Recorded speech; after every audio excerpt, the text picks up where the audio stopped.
Great, thank you, Ginger, and thank you everyone for joining us today for the Commerce Committee public hearing. Good to see you all again virtually.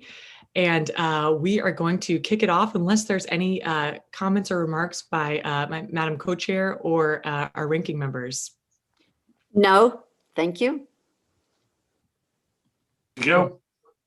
Great, seeing none, let's get started. We have a very important agenda today with 7 bills that we will be hearing, and look forward to hearing from members of the public officials, and others who have joined us today for your testimony. A couple of quick reminders before we get started.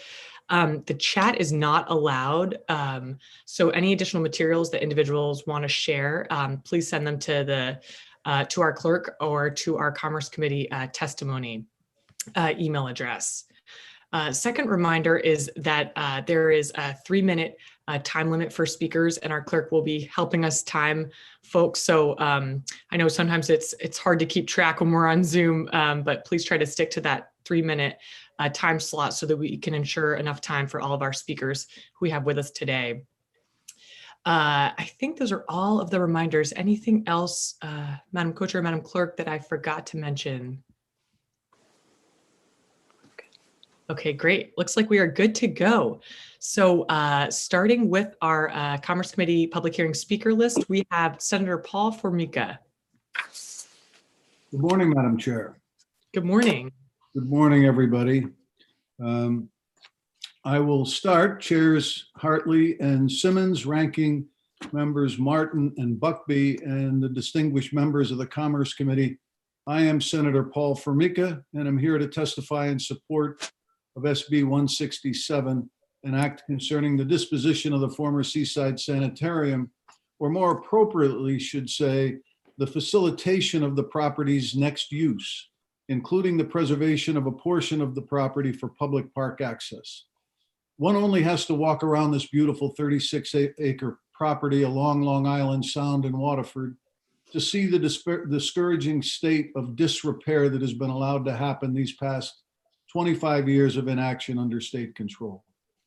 Built in 1934 as the first institution designed for heliotropic treatment of children suffering from tuberculosis, the collection of buildings were designed by Cass Gilbert, the noted architect for the United States Supreme Court building in Washington, D.C., and Union Station in New Haven, among many others. The property was listed in the National Register for Historic Places in 1995. After decades of providing medical treatment, the facility was closed in 1996 after allegations of patient abuse surfaced. The state gained ownership after numerous developers failed to overcome hurdles, and in 2010, the state budget included a provision for the sale of Seaside. Over the years, many have formed groups to find the best solution to a better future for Seaside, including the Seaside Selection Committee, which held numerous public hearings and helped to establish a Seaside public policy. The state later agreed to sell the property to a developer who went through the town's Planning and Zoning Commission, but failed to gain approval in a very public process. Representative McCarthy and Waterford's first selectman Bruhl will follow in testimony and would be better equipped to answer specific details of those circumstances. In 2016, Governor Malloy decided to void that contract and declare Seaside a public park. By deed, 2 things are protected in any transfer of reuse of this property. Public access is guaranteed, and the proceeds of any sale must be used for creating residential alternatives for persons with developmental disabilities. Waterford zoning also requires, as part of any development, a public park will be provided at no cost to the state or to visitors to the park. Waterford's plan of conservation and development also allows for preservation of historic buildings. The question remains as to whether that is possible due to the continued neglect. As senator, I have proposed bill after bill in an effort to move this process along, a process I believe that must include the town's leadership, land use commissions, neighbors, the state, qualified development plans, and groups interested in seeing the best reuse for this historic place. Thank you for having this hearing today, as this hearing and moving this bill forward will enable that continued conversation to come to a fruitful conclusion. Madam Chair, if I may, while I'm here, also express my support for Raise Bill 6121, an act establishing a workforce development pipeline for persons with disabilities. Thank you so much for your time today, and as always, for your committee's continued good work. Thank you very much, Senator. Thanks for being with us today and for your testimony in support of both of these bills, and commend you for your advocacy for the disposition of this facility and the reuse, and for working to enhance public park access in Waterford, and appreciate the data and information that you shared with us today. Wanted to open up to see if anyone has questions.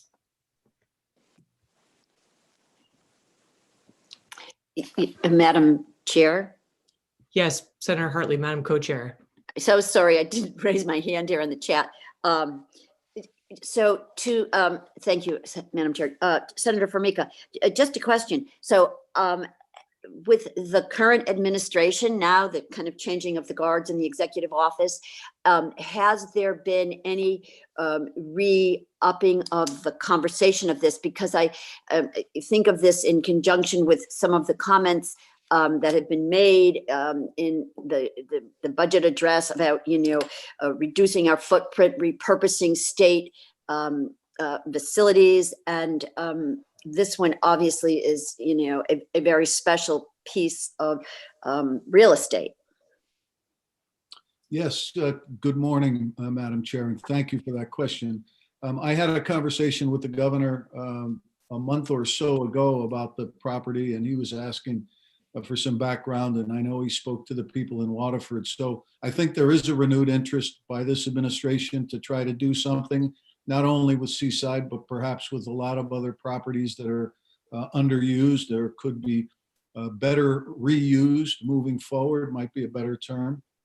But one of the things that I understand has happened is that since Governor Malloy's action back in 2015 or 14 and 15, there has been a legal situation in the Claims Commission regarding this property that's been languishing there for 7 years. And the process, I understand, is to release those, is to get those to the Judiciary Committee for disposition. I have written over the years many letters to the Claims Commissioner asking to work on that because we have to have a clean lien in order to get anything going forward. And my understanding is that bill is going to the Judiciary Committee.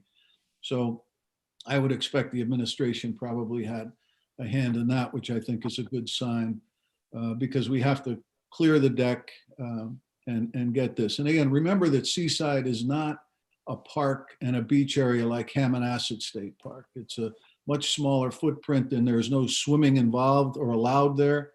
Has a 50 or so foot beach, and it's mostly a seawall with rocks that people fish or walk or enjoy the beautiful area. So I think it's a good candidate for reuse to get on the tax rolls and to enjoy as part of that a public park. And I think the administration is working toward that end. So would it make sense to have this bill merged with the bill you say that is before Judiciary? Well, I don't think so. I think that is just the Claims Commission action. And I think it's separate than that, but you may know better than I on that. It's something I could check in, but I think this bill is really designed to keep the conversation flowing. And what I noticed from the people signed up today, it's going to have that effect. Okay, thank you so much for your advocacy over this period of time. And hopefully this is the year, Senator Formica. Well, I hope so too. The buildings aren't, they're deteriorating. I'd hate to have somebody get hurt or some situation occur where it costs us more money to dispose of it. So thank you very much. I know you've heard me speak multiple years in a row on this, and I thank you for your patience, Madam Chair. Thank you, Madam Chair. Thank you, Madam Co-Chair. Any other questions? Okay, seeing none, thank you very much for being with us, Senator. Good to see you. Good to see you as well. Thank you, Madam Chair. And I'm not sure if First Selectman Bruhl is in. He just texted me a bit and said he was in the waiting room or something. So I'm sure Yes. Ms. Rodriguez is perfect at this. So Yes, thank you so much for letting us know, Senator, because we do have Robert Bruhl from First Selectman of the Town of Waterford up next. And I think we see you with us. Thank you very much. Turning over to you, Mr. Bruhl.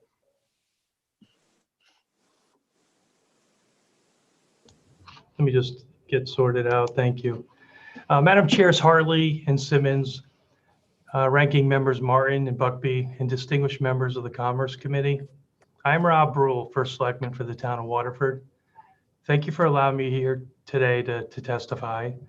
I wanted to acknowledge my support of Senate Bill 167, an act concerning the disposition of the former Seaside Sanatorium facility. You have my submitted testimony for the record in front of you. However, I wanted to share some additional thoughts with you this morning. The Seaside neighborhood is not just any property we are discussing to develop. It's a place I call home. It is where I grew up as a kid. It is where I played Little League baseball, fished off the rocks, played basketball with those who lived and worked there, and a place I became the person that I am today because of the neighbors that I grew up with. I will always be empathetic to the concerns of citizens who live in the immediate area. I believe strongly this beautiful and historic property needs to be responsibly developed so all parties can benefit. I support responsible development of the seaside property that will significantly add to the town of Waterford's tax base. Finally, I support development of the seaside property that preserves public access to our coastal resources.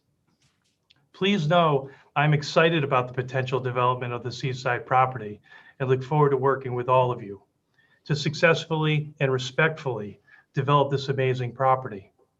Property that, if developed the right way, will benefit the residents of the town of Waterford and the citizens of the state of Connecticut for generations. Thank you for your time.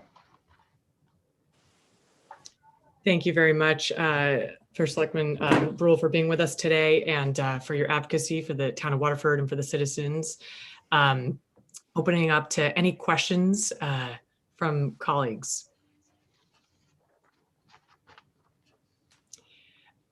One question I have, sir, is, are there any examples or models of what you're trying to do here in Waterford of other towns utilizing a similar process to this that you might be able to speak to? I couldn't speak to that. This is why, in these days, like this day and age, I'm all about looking outside the box for creative solutions, as we all are now. After my first term going through a pandemic, you have to look outside the box on things. Business as we know it has changed. The impact that this is going to have, and it already has had on businesses and families in my town, has been unbelievably tough for all. I think we have a Millstone nuclear power plant in our town that's looking at some issues. I got the crystal ball that just filed for bankruptcy, is with the bank. So there are things in town this is happening everywhere, not just Waterford. And I think if there's a way that we could have a win-win with the state of Connecticut, I believe we're the town that can do it. Early on, when Mike Lambert with Deep called me and said, hey, we need your help during the pandemic to close down Seaside, we were there, fully staffed, fully funded. Police department went down there and helped them do that and ensure the safety of all during the pandemic. We worked really well with Deep. We're a coastline town. We go from the Niantic River to the top of the Niantic River, all the way to the Thames River, if you follow our coastline, with East Lyme a little bit in the, kind of in there, and New London a little bit in there. So we have a tremendous regional responsibility to the coastline. We have Harkness, we have Waterford Beach that we never closed to out-of-towners like some other towns did during the pandemic. So I think me being here there's a reason for it, to look outside the box and how we could maybe help the state of Connecticut, help our residents with the tax base. And historically, the Casper Gilbert, I volunteered working down there. I worked with developmental disabilities for 30 years. It gave me my start. So I have a very special part of my heart too but I need to weigh it all with what's a win-win for all of us. So I know we can do it as a town. I think our planning and zoning department's been very good in the past.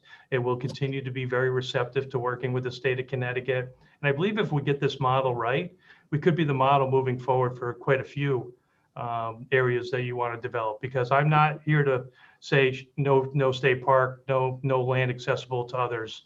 I grew up on the water. I know how therapeutic it is. So I'm here to support that. I'm here to support, if we can get a developer in there to support those buildings, because it means so much to our, the historic preservation. It tells a story down there.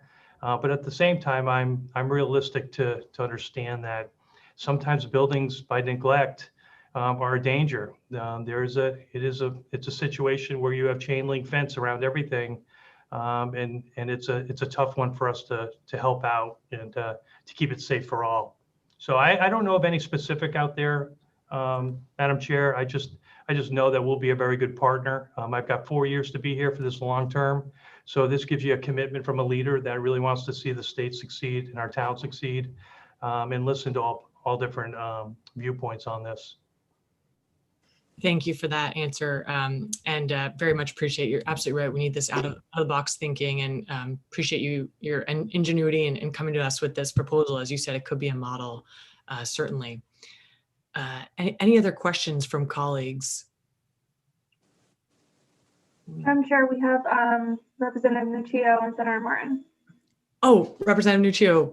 Actually, sorry, which one was first? Representative Nuccio and then Senator Martin. Thank you, Madam Clerk. Thank you, Madam Chair. Good. Is it afternoon? It is. It's good afternoon. Good afternoon. Losing track of time. I feel like I'm in the time warp. So I just have one simple question, and the legislation that was raised was really just basically one sentence. So can you tell me who currently owns this property? Is this owned by the town of Waterford, or is it a state owned property? I believe this is a state-owned property. It is. Okay. So basically you're asking for it to be either develop it or get rid of it and make a park with public access. Is that it? Well, I think there's two. I think I'd like to see the buildings used, reused for housing, possibly. In my statement, you'll see, or in my testimony, you'll see I did some bullet points for for today's testimony. And I'm just looking at if there's a way of preserving these buildings with a developer possibly for housing. It kind of hits win-wins for everybody, where we can make a commitment, which we have already. It also doesn't oversaturate a piece of property that it's really, a footprint's pretty small when it comes right down to it. So oversaturating development is not my intention or anyone's. It's really just, can those buildings get restored somewhat? Can they get fixed up as best we can to historical standards, or remnants of the building be used, or the footprint be used? So I'm thinking that in addition to the state park piece, and that's why, I don't have that specific answers, because I've done well by listening first and get the information, and then going back to my residents and my, the people and the neighbors. So I'd love to know, from you all, kind of a direction where this could go, because I've never done this before. This is something that I do feel strongly that it could be an amazing property. And if the state could provide opportunities for the ID community with some sort of purchase or sell, or to raise money for that, because I've worked 30 years in that field. So for me, I volunteered at that facility. So I'm looking for a state park and residential development in those buildings. That's kind of what I thought could work, because it's not it's not oversaturated if you do that. Thank you. So you actually said a couple of things that that I think we're kind of symbiotic on. I'm here to listen and learn. So I need you to tell me what you need. But secondly, I really like the idea. I was actually going to bring up the idea of, since it's an existing building, if you had thought about doing some kind of mixed use with people of need, to kind of have like a mixed use housing thing, which seems to be a very big need right now that we have in the state. So I'm very interested in the fact that you said that. Is that something that you've brought up currently with the economic development area? Yeah, like to be honest with you, Representative Nuccio, I have not, like I haven't gone that far because I just don't know. Like I don't know what I don't know, and I think having these conversations really provides us this opportunity. There is a cottage that is at the very the very entrance of the park, and it's where those with disabilities live, and I've always known it to be there, and I think that is someplace where it's specialized. It's highly specialized. It's one of those areas that's hospital in need. There's nurses on call there, feeding tubes, etc. It is high intensity level of nursing. So a facility would not really, I think the facility where it is or the building where it could be is a great location. It's a great place.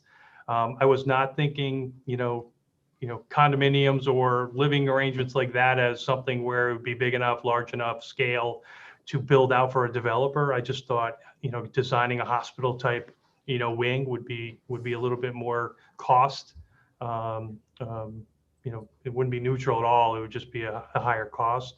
So I just thought that the people that are living there need to still live there. I think that facility could be built up and fixed up and cleaned up and taken care of. So we can take care of them as best we can.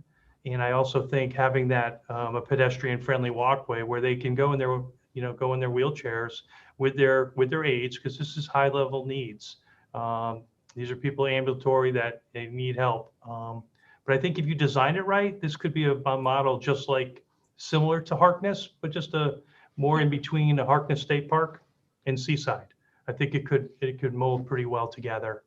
But I know I didn't have that in my thought process. I was just thinking developer and building up some of the maybe two of the largest buildings there. That's kind of what I thought.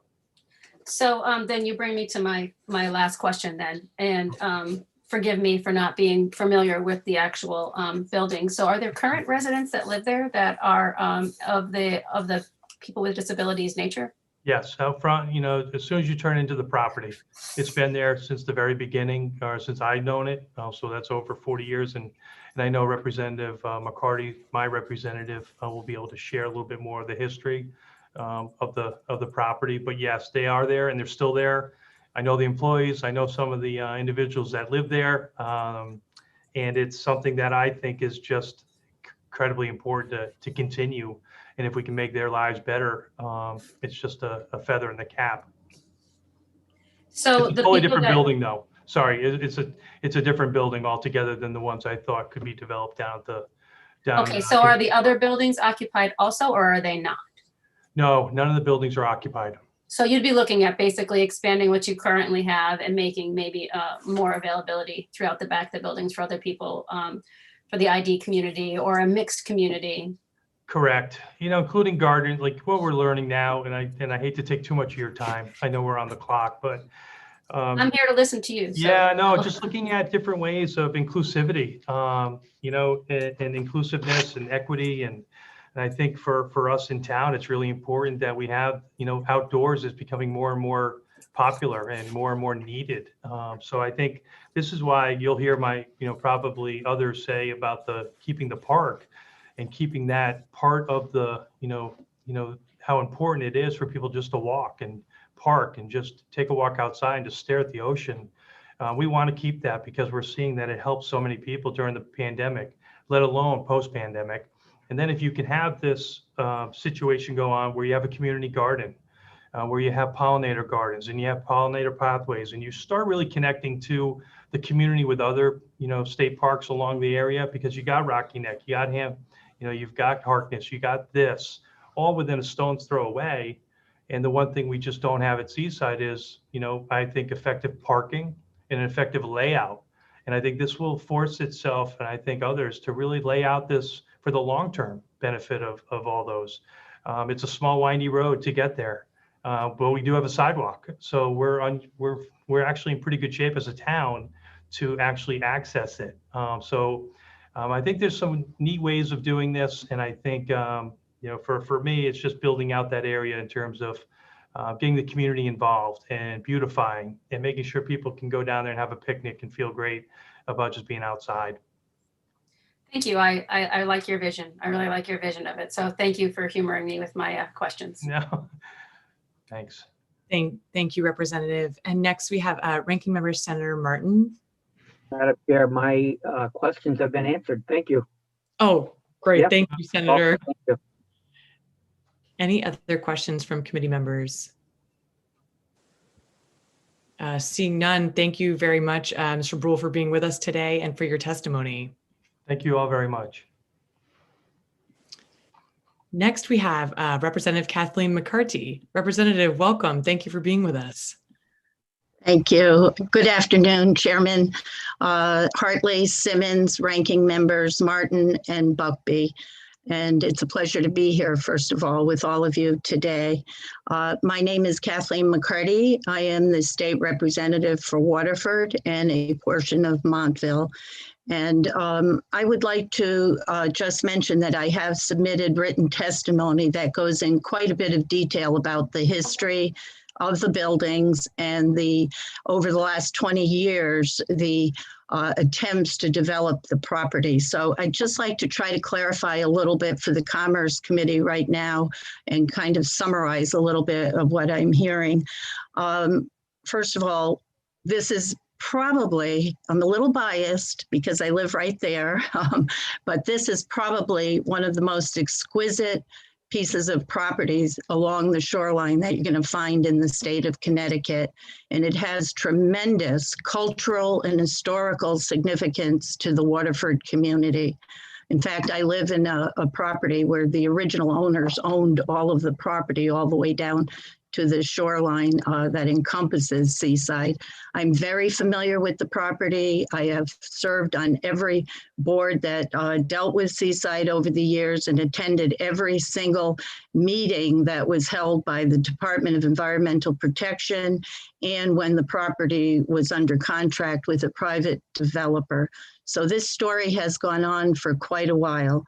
The reason that I am supportive today of looking at Senate Bill 167 disposition concerning the sanatorium facility is because these buildings are truly treasures.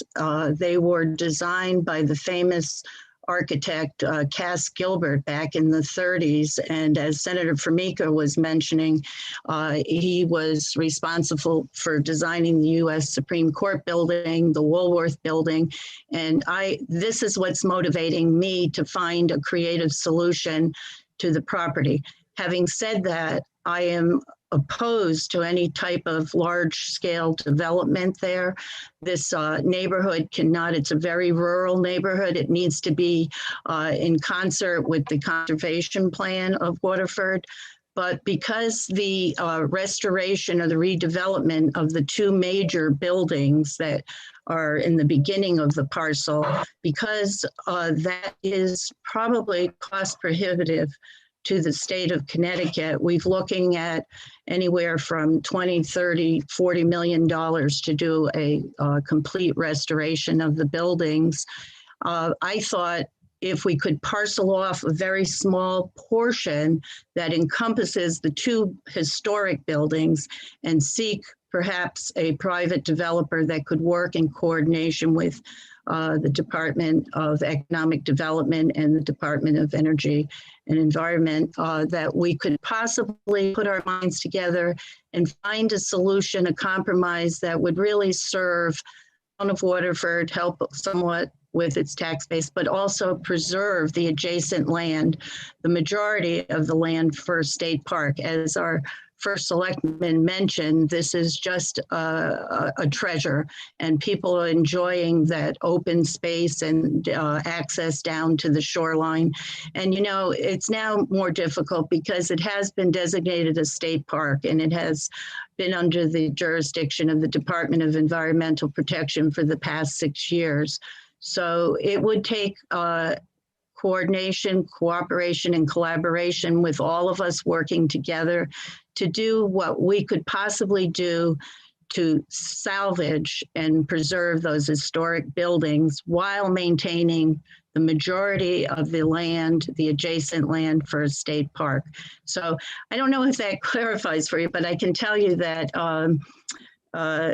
the Department of Environmental Protection, and I give them a lot of credit, they were very open to the town of Waterford. They came down for a number of years, and we had several scenarios of what the best use of this property would be.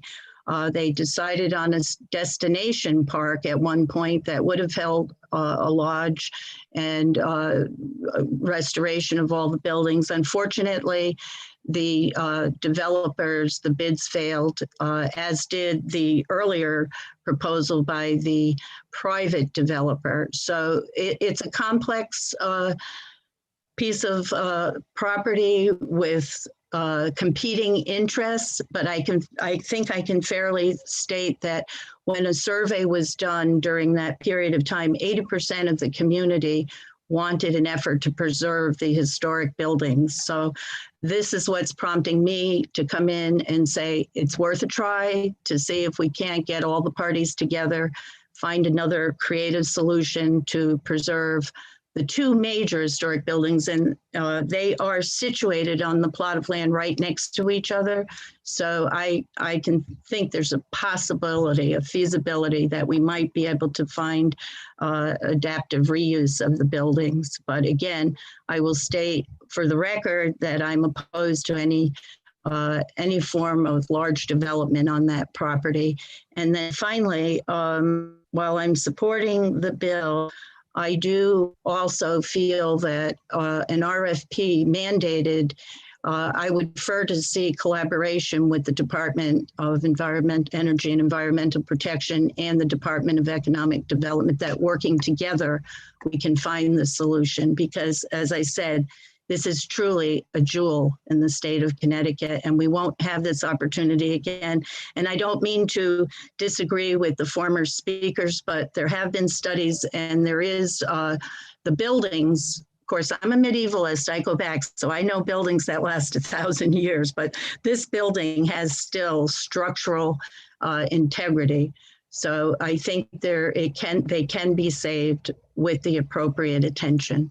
So I would like to finally just state for the record, I hope that whatever comes out of this committee or moves forward, that the residents of Waterford would have the opportunity to weigh in on any new initiative or proposal to restore the building. So thank you very much. I hope I didn't make it more confusing, but if you read my testimony, you can get the full picture.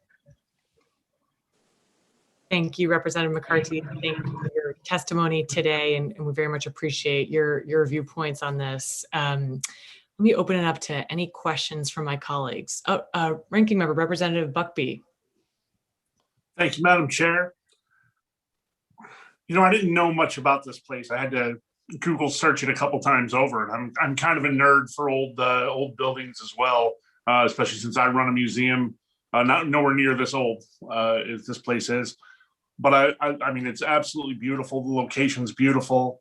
So I guess, what do you feel, Representative, maybe the best idea is as far as repurposing, if it was restored completely in the buildings? What do you like for ideas for repurposing this? I mean, I'm sure if I had asked this earlier of Senator Formica, I'm sure something along the lines of tourism would have come in there, and not wrong. But I'm just curious what you thought about ideas for repurposing in the building. Should it be restored? Well, if you'll just permit me, and not to avoid your question, but I think that's part of the reasoning that we would try to bring in the Department of Economic Development with DEEP to try to see if there's some avenues that we may have overlooked. As I said earlier, the destination park with the lodging concept where the state maintained control of the property and worked with a developer to manage, that failed. There were, excuse me, there was, the bids did not meet the requirements of the state. So that's why I'm trying to give it another chance to see if we might not have overlooked another use. I know my first selectman mentioned some moderate creative development, perhaps with residential use of the building. So there are alternatives out there, but I'd like to see what we could all come up with. I know over the years, I can tell you, if I had had my wish list, and we went through on this advisory board, I would have liked to have seen it as a veterans hospice center and keep it in the vein that it was originally established, but it's costly, and the state didn't have the funding. We would have to have a true philanthropist that would have come in. I looked at an aquaculture school at one point. We've had many conversations. And then, as I said, Deep became involved, and they did a thorough job with scoping and involving the entire community over a number of years. And that was on their record of decision was to look at a destination park. But since that failed, we're back to trying to preserve these historic buildings. And so I think if you had the majority of the property saved as the park, and then just use those buildings, can we find a developer with the financial resources that would take a project like this on? I think it would be a service to the town, to the state, and to our community. But it's a big lift, I know, but I think it's a lift that's worthwhile, being that these are really historic treasures. I would agree with that. Also, seeing it listed as a National Register of Historic Places, and as we're talking about recently a lot in multiple committees, I'm sure here talking about workforce development, maybe it's a concept for training too, keep it under the same medical feel that it has. It'd be a pretty amazing place to be able to teach from, I'm sure, as well. Is that something that's been brought up at all? Over the years, just about every scenario you can imagine has been brought up, but unfortunately it comes down again to the finances. I know our town, I think it's this kind of a proposal, a very moderate scope development. And I know the state has put some work into the buildings currently. So there has been work going on there. They're not, I just want to put this committee at ease. They're not in any danger of collapsing. Let me put it that way. But they would require funding to restore them for some sort of use. What that is, I'm not sure, but I do want to state again, I know I stated it earlier, but I don't want to see this property overdeveloped. And my first selectman did mention Waterford is a very large town. I think it's close to the 5th largest town in the state. And we have industrial zones. We have an old airport property, over 184 acres. We've got the Crystal Mall. We have many opportunities for development in the town. And I want to help and be assistant, my first selectman, to do all we can to develop those properties. The reason I'm supportive of this is because I love the historic buildings and I don't want to see them demolished. And I believe the state's other proposals look to demolishing the buildings if we couldn't find a developer. So I'm motivated. I'm competing with two interests. I want to save the land because it's so beautiful and you won't get this opportunity again in the state, but I'm also interested in helping my town and preserving the buildings. So I'm willing to cooperate. Last thing to say, I mean, I'd love to go over and see it myself. I've never been there. And from the largest town in the state of Connecticut, in New Milford, I always like to plug that.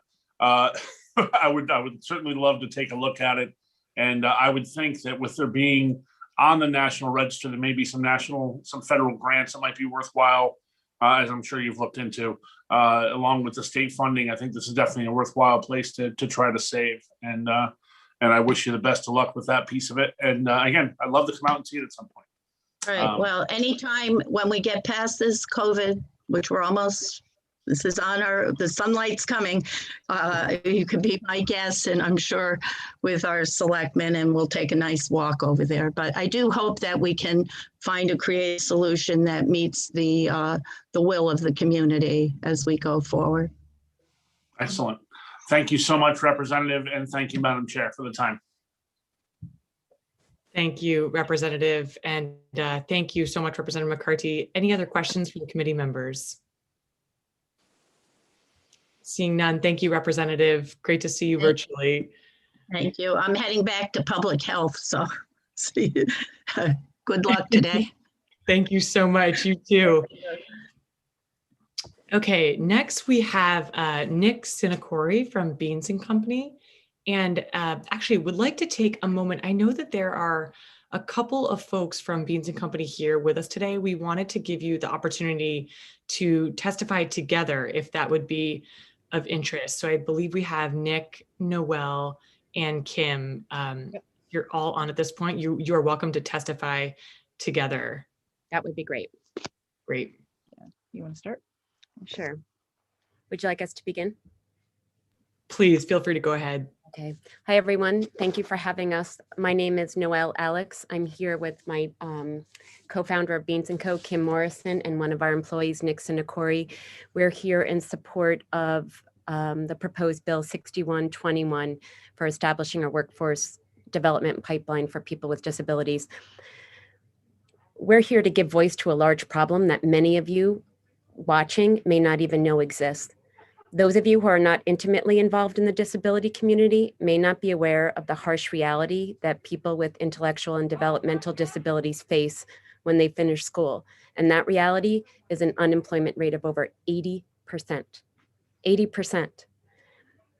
It's a somber statistic. Kim and I are moms of daughters with Down syndrome, Kate, who's 24, and Meg, who's 23.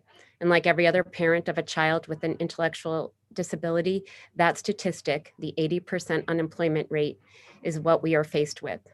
We've come really far in Connecticut in our education system, with academic and social inclusion being the norm rather than the exception. And we provide here in Connecticut transition programs that provide life skills and job training for students with IDD from the ages of 18 to 21. Kate and Meg, as well as so many other students in Connecticut, have been taught academic skills, life skills, and job skills. But at 21 years old, what happens next? These young adults have talents and skills, but very little, if any, opportunities to use them in the work world. All of these years of teaching and training in the schools in Connecticut, for what?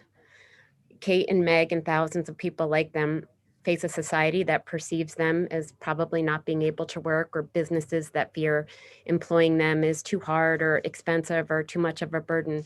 And if I were being optimistic, I would say employers probably underestimate their skills, but the reality is probably most employers don't see them at all as applicants. Kate and Meg taught us firsthand they were more than capable of working, that they wanted to work and they should work.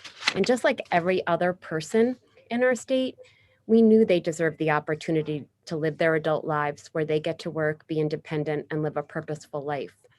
So 2 years ago, we opened a coffee cafe named Beans and Company in Avon, Connecticut. It's a for-profit business with the mission to expand job opportunities for people with IDD in an inclusive setting. What quickly became apparent to us, though, is we were only making the tiniest of difference in our community with respect to the unemployment statistic for this community of people. We continuously have a stack of applications that's never short of 4 inches high. We've had numerous state agencies and town agencies that provide support for adults with IDD continually ask if we can partner with them in providing job opportunities for their clients. The secondary mission at Beans & Co. became very quickly apparent that we needed to help lead the movement for inclusive employment in the state of Connecticut. Many, if most employers, are unaware of the 80% unemployment rate for individuals with IDD. They may not recognize that people with IDD can contribute to their business economically. It's pretty difficult to ask employers to help solve a problem that they may not know exists or feel ill-equipped to help solve. So we're here today to ask you on behalf of all of your constituents and families with IDD to be part of this movement for inclusive employment and develop a strategy for the state of Connecticut to lower the 80% unemployment rate for this population. What we've learned in running Beans & Company and our work with other employers who have joined this movement is that inclusive employment not only benefits a company, but benefits the social and economic communities in the state of Connecticut. Just like inclusive education in the state of Connecticut does not cluster students with disabilities into one classroom, Inclusion in the workplace is not about having one place where only people with disabilities work. The American with Disabilities Act of 1990, the ADA, provides that people with disabilities have the freedom, the equality, and the opportunity to participate fully in public life. When it comes to employment, the goal of the ADA has not yet been met. Many employers have yet to recognize that people with disabilities can contribute economically if accommodated. It's not only the right thing to do from a social justice standpoint, it's the right thing to do economically as well. It makes the most logical business sense to encourage social responsibility among our state businesses, including promoting diversity in the workplace.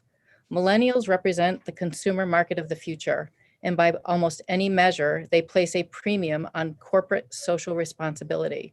Millennials want to know what companies are doing to make the world a better place. Companies who hire employees with IDD report lower turnover, higher retention, reliability, and punctuality in their employees, and increased company loyalty. They also report that employees with developmental disabilities promote a positive corporate image that increases customer base and loyalty. They report that coworkers are often more open to teamwork when an employee with IDD is on their team. Noel and I, as inclusive employers, can attest to each one of those outcomes. The other employers in Connecticut that we've interviewed who have joined this movement can equally attest to those outcomes. Among them, Pfizer in Groton, where a team of scientists got together and with the support of a management team and the nonprofit Best Buddies, created and filled positions in a laboratory that were ideal for someone with IDD. The team at Pfizer acknowledged that hiring someone with IDD can require some extra support, but the benefits far outweighed the obstacles. They reported seeing that these employees take ownership of their work and develop pride in their role at Pfizer. The newly created positions allowed other scientists to concentrate on more creative tasks, morale among everyone was better, and the program helped fulfill Pfizer's commitment to diversity and inclusion in the workplace. People with an intellectual and developmental disability can work and want to work. And just like everyone else, they want the independence, the pride, the sense of belonging, and the social engagement that comes with having a job. The bottom line, when a person with IDD is employed in a position that's right for them, they benefit, the business benefits, and society benefits. The reason the unemployment rate for people with intellectual disabilities is over 80%, well, it's because of us. Society has been the barrier to their employment. It's time for each of us to think differently, to think creatively, and to solve this unemployment problem for this community. In the end, we all benefit. The person with the disability, the businesses, and all of us who reside in the state of Connecticut. This is a call to action to encourage and support employers who provide inclusive employment. Please help us do that. It is the right thing to do, and it's time to do it. Thank you. And let me get Nick. Are you ready, bud?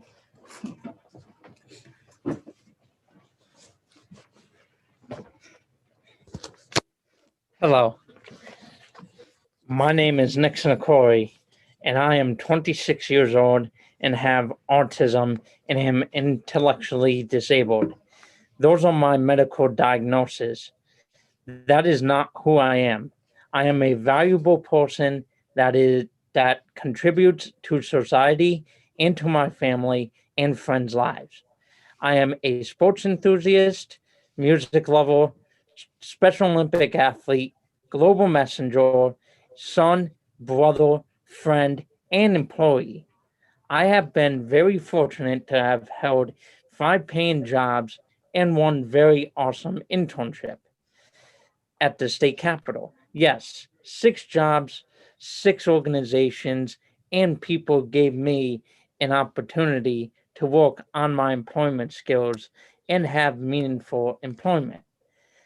For the past 2 years, I have worked at Beans & Co., an inclusive coffee shop in Avon, Connecticut. I'm so excited that I get to go to work at such a great place every day. It gives me such a sense of belonging, and of course, I love the paycheck. I feel good to go to work and make other people happy. Our customers have become friends. I enjoy being a part of a place that just makes you feel so good. before Beans, I was able to be an intern with my state representative, John Hampton. I learned so much about being a part of a team and navigating a very large workplace. I worked on my conversation skills and direction following, as well as my computer skills. John and his legislative assistant, Jason, were great teachers. I got to help out in so many ways here. I got to know the building pretty well, too. Now I use those skills as I interact with customers and as a part of the Beans team. I am being challenged every day to learn new skills and become an independent thinker and employee. The support and patience that the staff have given me has allowed me to succeed. I have been very lucky to have had the opportunities to have meaningful employment. If I didn't, I'd be sitting around the house all day playing video games. That would get old pretty fast. Everyone deserves to work and feel valued.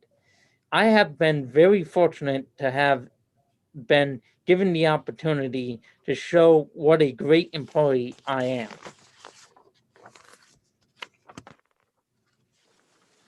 Thank you for listening, and please remember my story of success when you are considering bills that promote meaningful employment for all.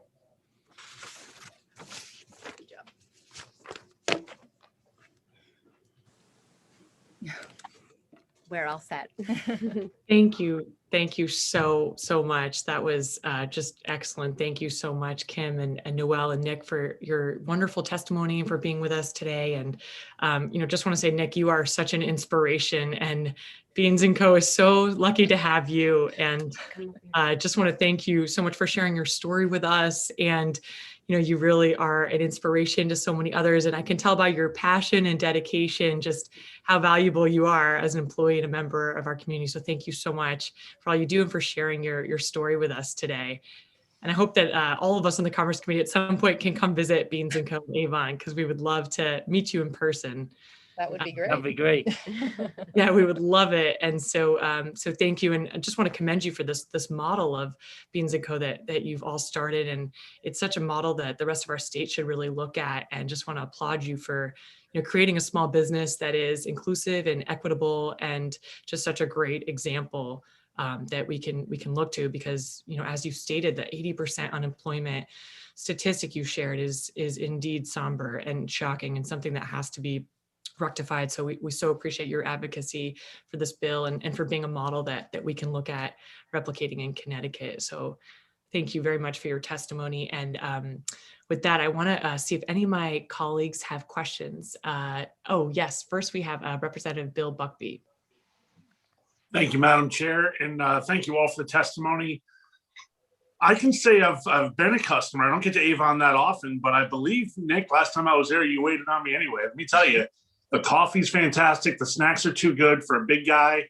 I should be avoiding some of those snacks. They're too good. So thank you so much for being just an amazing establishment in Beans. Love the place, and you're going to force me to take the long way home a little bit more often from Hartford as I try to do. I thank you for your testimony, for all three of you for your testimony today.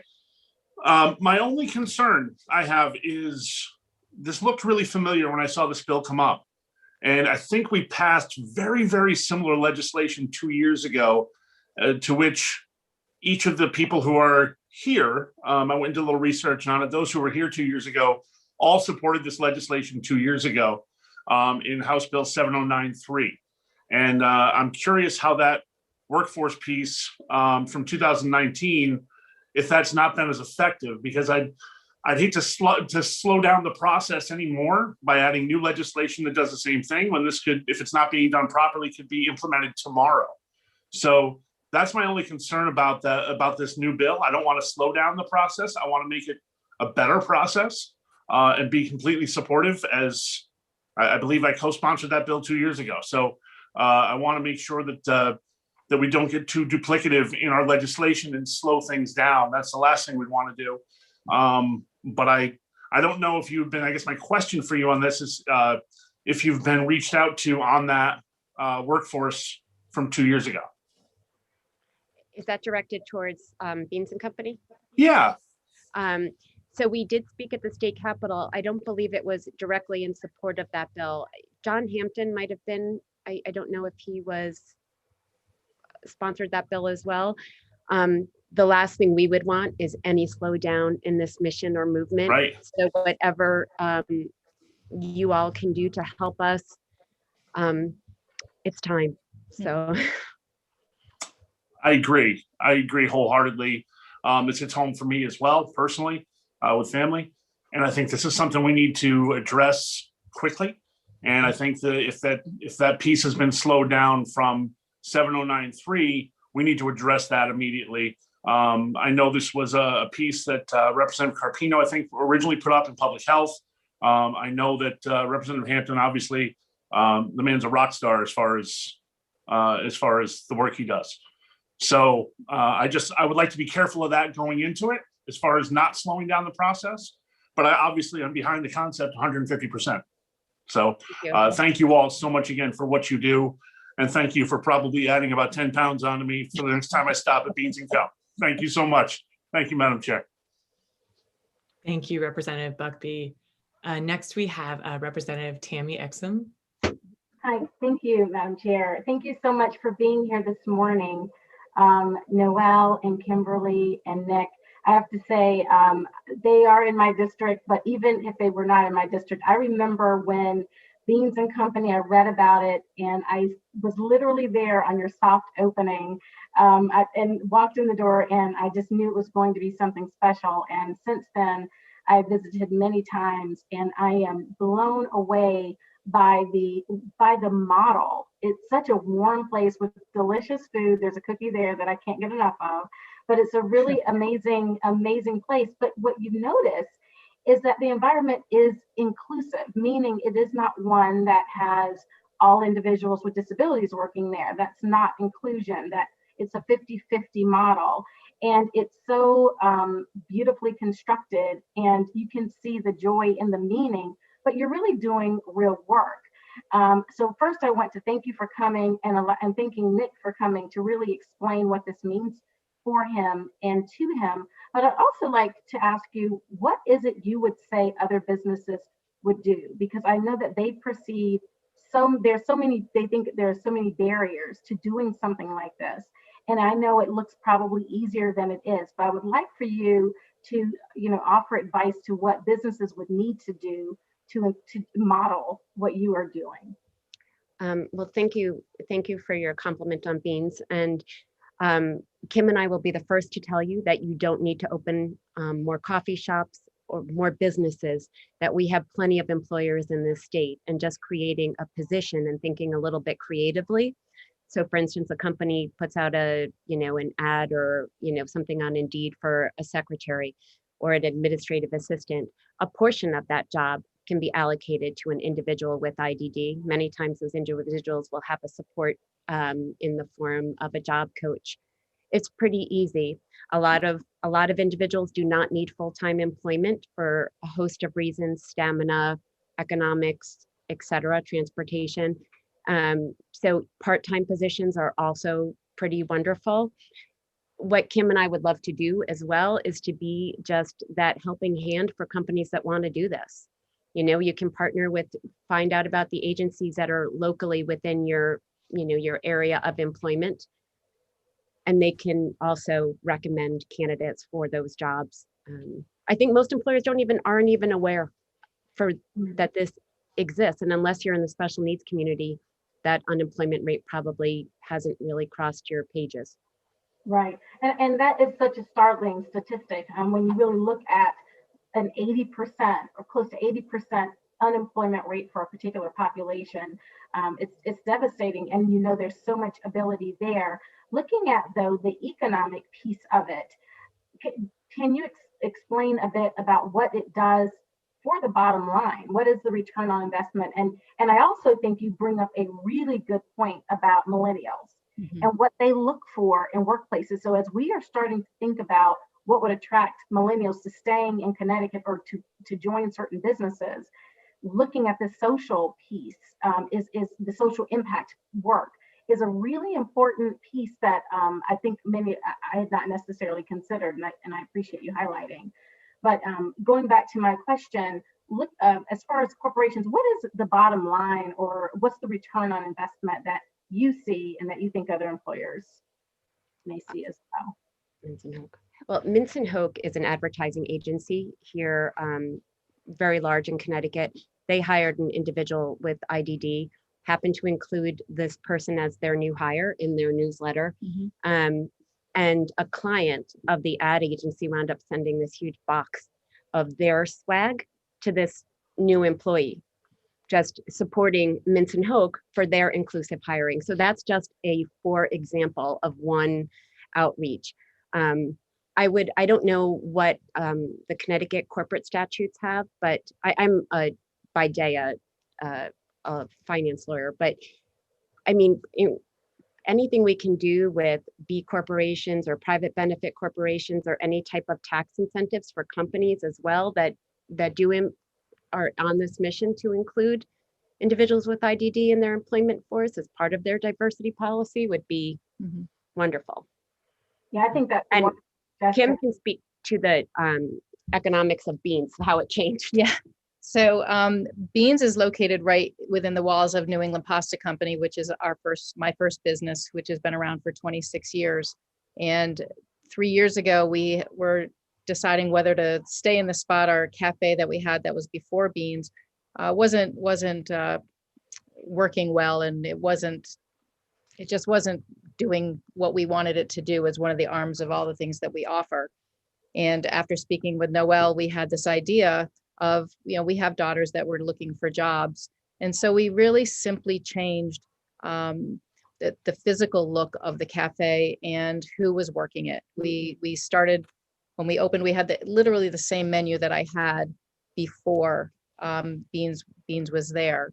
So, and then before COVID, we had a line at the counter all the time, and we were really, really busy. So that simple tweak, which maybe Noelle doesn't think it was so simple, but it was of who we hired, of who was waiting on you, and who we hired, and who we worked side by side with, made all the difference. The community feedback was incredible, and they'll come in just to feel comfortable here, and and tell their stories. And we've got plenty, believe me. So for the bottom line, it was a win-win for us, no doubt. And as far as speaking to the millennials, that's something that every business out there is trying to figure out. And it's really important that what we've learned over the last 2 years, that generation is incredibly important to the social engagement piece. So it's been a journey. It's been a wonderful journey. So. Oh, wonderful. Well, I just thank you so much for coming today and just telling a little bit about what it is that you do. It is truly a special place, and what you're doing is commendable. But I also want to say, while your particular focus is IDD and individuals with developmental disabilities, you could extrapolate this for all disabilities, because that's what the number really represents at 80%. Is that correct? Is all disabilities or IDD specific? Just IDD. IDD specific. Okay. Okay. Thank you. Thank you so much. Thank you, Madam Chair. Thank you for coming today. Thank you very much, Representative. Next, Madam Co-Chair, Senator Hartley. Thank you very much, Madam Chair. And I first of all want to give a shout out to my colleague, Representative Hampton, who has been a real champion on this subject and has helped to, I think, educate and promote this on the Commerce Committee. And yes, it is true, as identified by Representative Buckby, we have been talking about this, and probably for too long. And so now we are faced here in the state of Connecticut with recognizing significant untapped labor pools. And I just reference what's going on right now with the Office of Workforce Strategy, which has now put forth to the General Assembly a new blueprint. So this is very timely so that we can talk to them and integrate this particular cohort of untapped labor into the state of Connecticut. And you make a very important point about the fact that state dollars are significantly invested through the education system up to age 21. And then what do we do with our investment?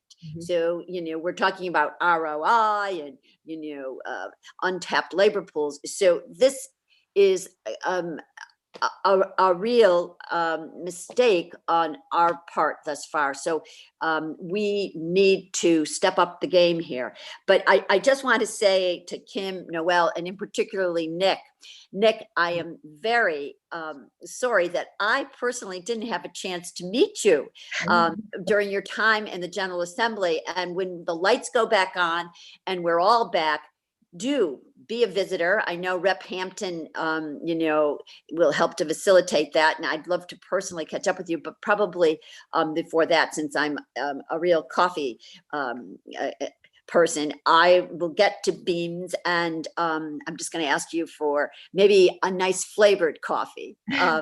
So looking forward to that. Besides the work that we have to do. Thank you so much for being with us today. Thank you. And thank you, Madam Chair. Thank you, Madam Co-Chair. Next, Representative Mark Anderson.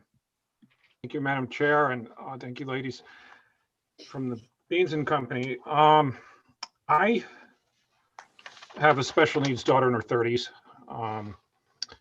who's intellectually developmentally disabled, not working right now. But I've asked to join the IDD caucus. I had an individual approach me about, I think, a related bill, 6348, that's in the Labor Committee, may or may not go anywhere. I just want to make sure the ladies knew about that and give their input if that moves forward. But what it was to do was to have exemptions to minimum wage.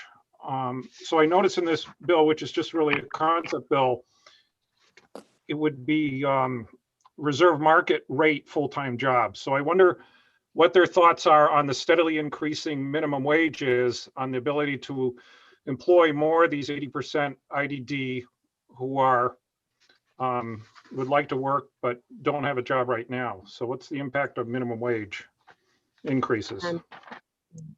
Yeah, that's a double-edged sword for us.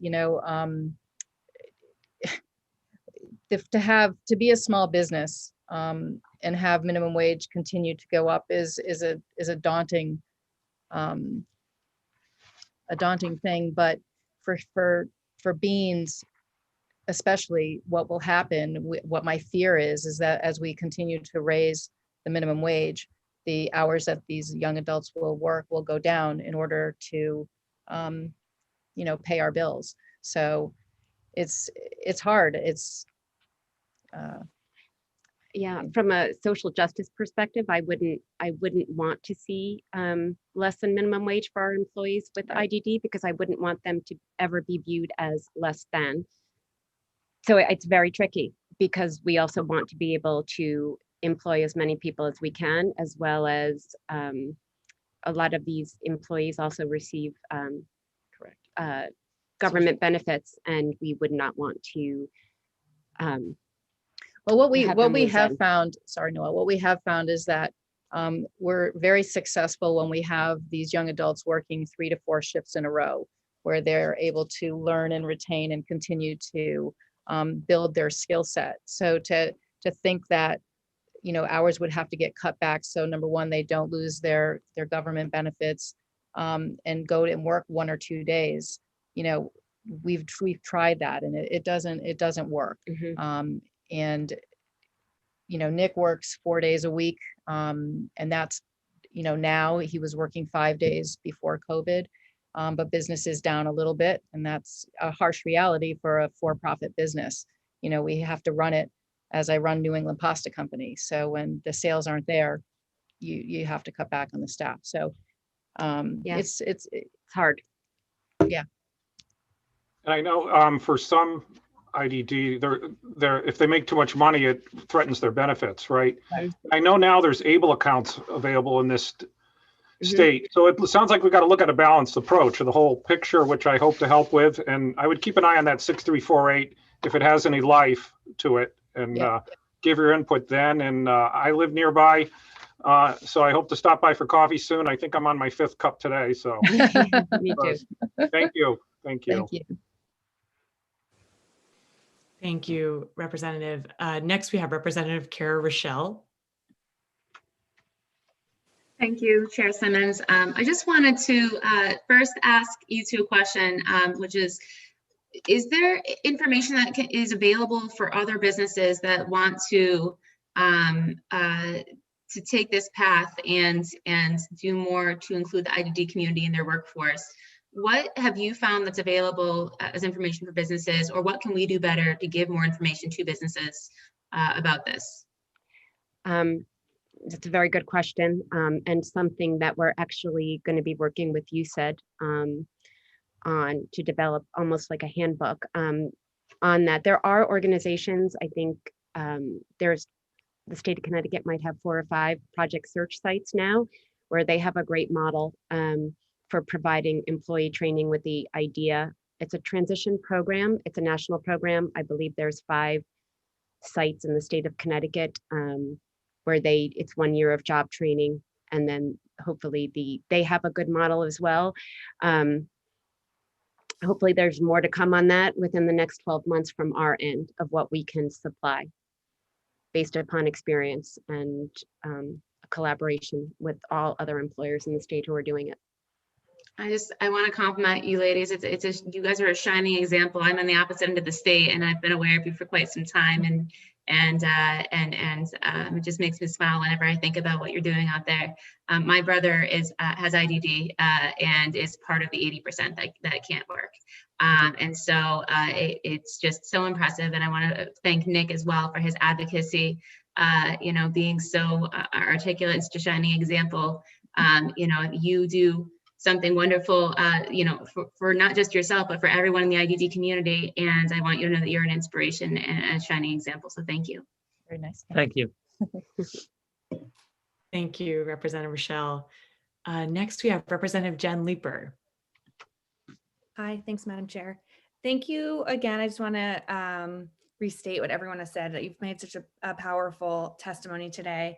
And I was wondering if there is an opportunity for school districts to play an important part in sort of this transition services and helping students with intellectual disabilities and companies who are interested in offering employment to those types of students a better match. Here in Fairfield, where I represent, we have a pretty robust transition service program, and I was wondering how we could possibly leverage that to improve it and make more of these connections.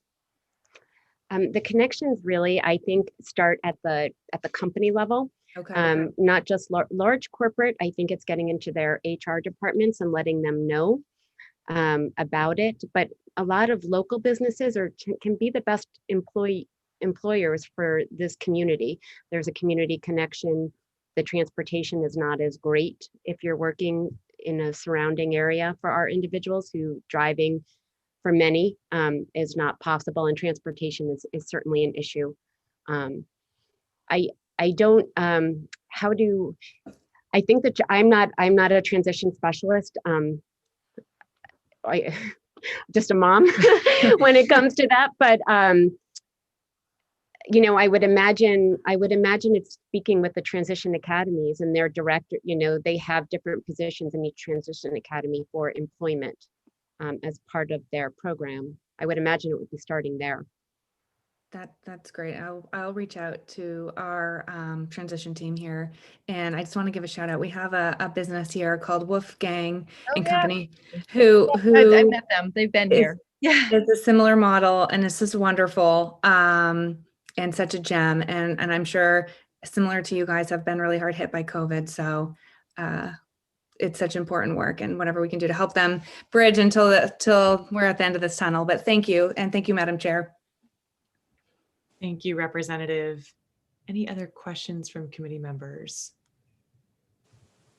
Okay, great. And one additional question I have is, I feel like, as everyone has said, you're such a shining model, an example that other businesses could look to. I know in Stanford, we would love to have a business like yours, and also your point about how you have so many, qualified, talented individuals and resumes that are stacked up that, would be needing this employment. And I'm wondering if you'd be willing, if, there's other towns or, entities that are interested in replicating your model, would you be willing to talk to other folks and just, share your experience? And, if there are individuals that you have on your list looking for jobs, perhaps we could, better connect them to additional opportunities as well, because as you said, that 80% unemployment number is just really atrocious and we have to be doing so much better. So just wanted to put that out there if you would be willing. Well, we're always willing to talk about it. We're yeah. so passionate about this from a business standpoint, from other people wanting to do what we do. We've talked to many, many people and happy to share our stories and our, the ups and the downs and the all arounds, because we've had them. And COVID has certainly taught us a lot of things about how to be, strong during a pretty tough time. So happy to talk to anybody. Terrific. Thank you so much. Well, thank you so much again for being with us today. It was wonderful to see you all, and hope you all stay safe and healthy amidst COVID. And thank you. So I'm going to get Nick back to work now. So actually, I'm seeing one more hand raised. Rep. Nucio. Hi, thank you, Madam Chair. Sorry, I was a little late. I was trying to do some research kind of off on my own, and I'm not doing a very good job of it. So Representative Buckby brought up a really good point that House Bill 7093 from 2019 was passed, and that was supposed to kind of do this same sort of thing. So is that, I guess where I'm kind of going with this is, if we have a bill that was already passed and that's out there and it's not doing what it's supposed to do, were you guys not aware of that bill? And if not, would it be more beneficial, do you think, for us to go back and kind of push on why isn't that bill being implemented, rather than trying to put on a whole nother bill? I just didn't know if you guys were aware of it being passed in 2019. If you're speaking to us at Beans & Co., no, we were not aware. No. Okay. So I guess that's just something I think that we should look at. If the bill was passed, and I know I've been on calls with the governor's workforce development, and finding jobs for people with disabilities is one of the priorities in there. So I'm kind of confounded if we have one, if we're putting in another one and not enforcing the one that we have, and not like going through the channels with the workforce, which it's already stated is a priority. I guess I just needed confirmation from you guys that you were not aware of it, because I think maybe we need to do a better job of actually following through on what we passed then, if that's the case. Yeah, we are not legislators, and we are here solely for the purpose of supporting this mission of inclusive employment. But the history in the state government as to the different bills that have been proposed, we don't necessarily have that. Right. I think you guys are just pointing out an area for us to maybe be able to focus on, and I appreciate that. I appreciate it a lot. So thank you very much for the time. Thank you. Thank you, Representative. Any other questions?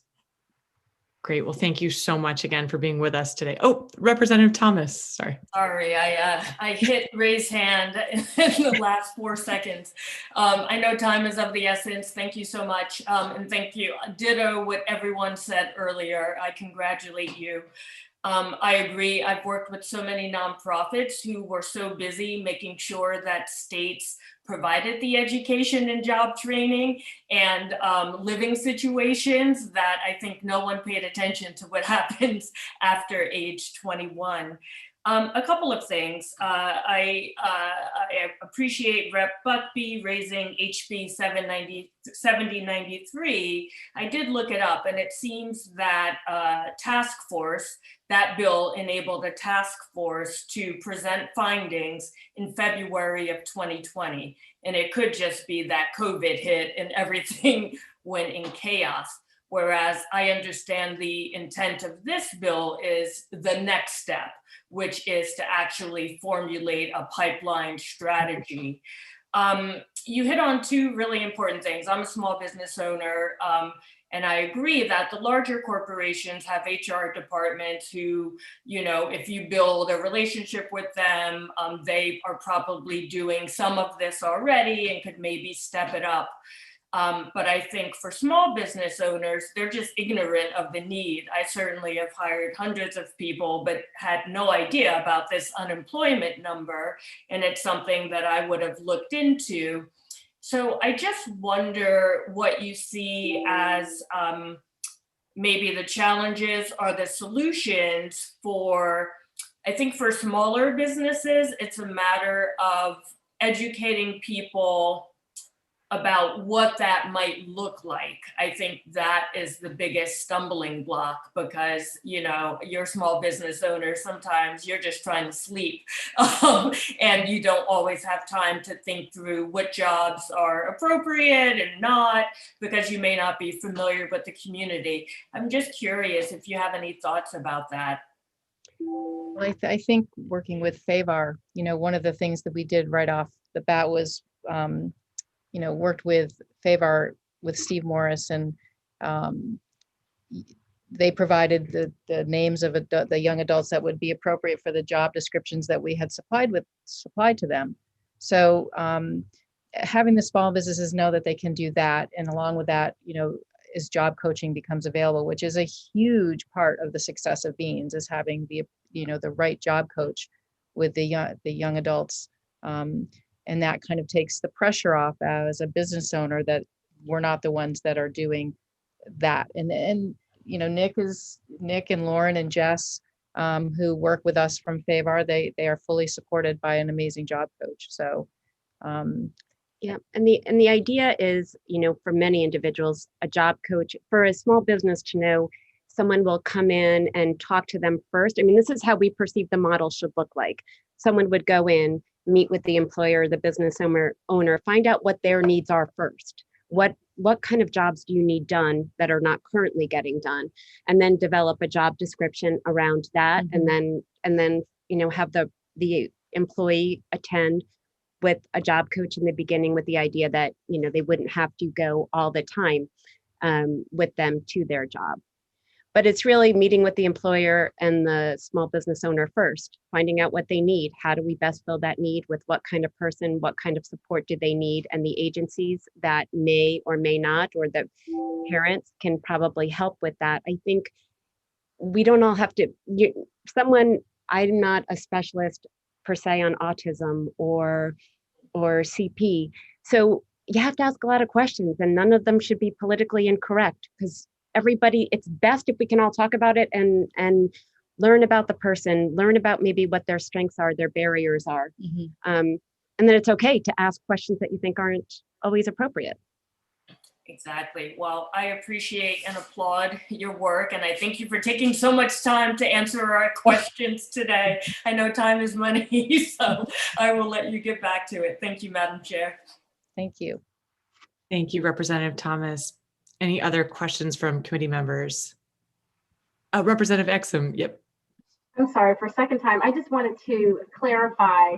I heard, and I think Rep. Thomas did it well, the initial legislation was around workforce, and I do believe that some of that is taking place. COVID did probably have an impact on this, but this is exactly meant to move this along a little bit more into robust work and something more substantial, moving on, creating these opportunities and moving forward. So there's a little bit more, and getting your input is a critical piece of that. And another piece that I wanted to raise is just to ask you a question. I understand historically there have been opportunities to expand the workforce that would give a tax credit, like say $500 for an employee. I'm curious to know if you have the opportunity, that has sunset is my understanding, if you have the opportunity to have something like that, what would that mean to a small business or to a business to have that $500 per employee tax credit or something like that to incentivize? Would that be a benefit, even in an amount such as that? Well, I think any tax credit is good. Would never turn away a deduction, or a tax credit. I don't know if that amount is significant enough. Right.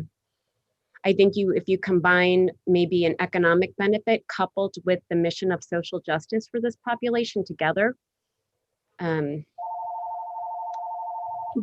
of the things that I just wanted to point out based on some of the research that I've done was that the cost to train is often perceived as being a barrier. And the research shows that it's not nearly as expensive as people would think. And I don't want to belabor you any longer, but I would just like to know your experience with that.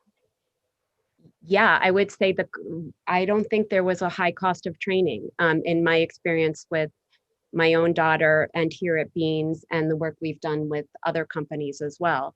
There are job coaches and people out there who know what they're doing.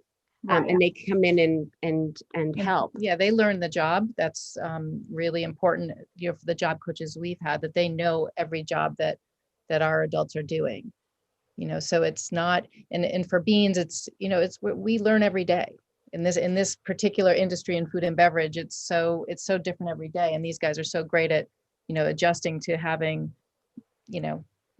different things come at them all the time. So it's kind of like on the job training, and every day we don't have a set, at least for Beans, we don't have a set training manual.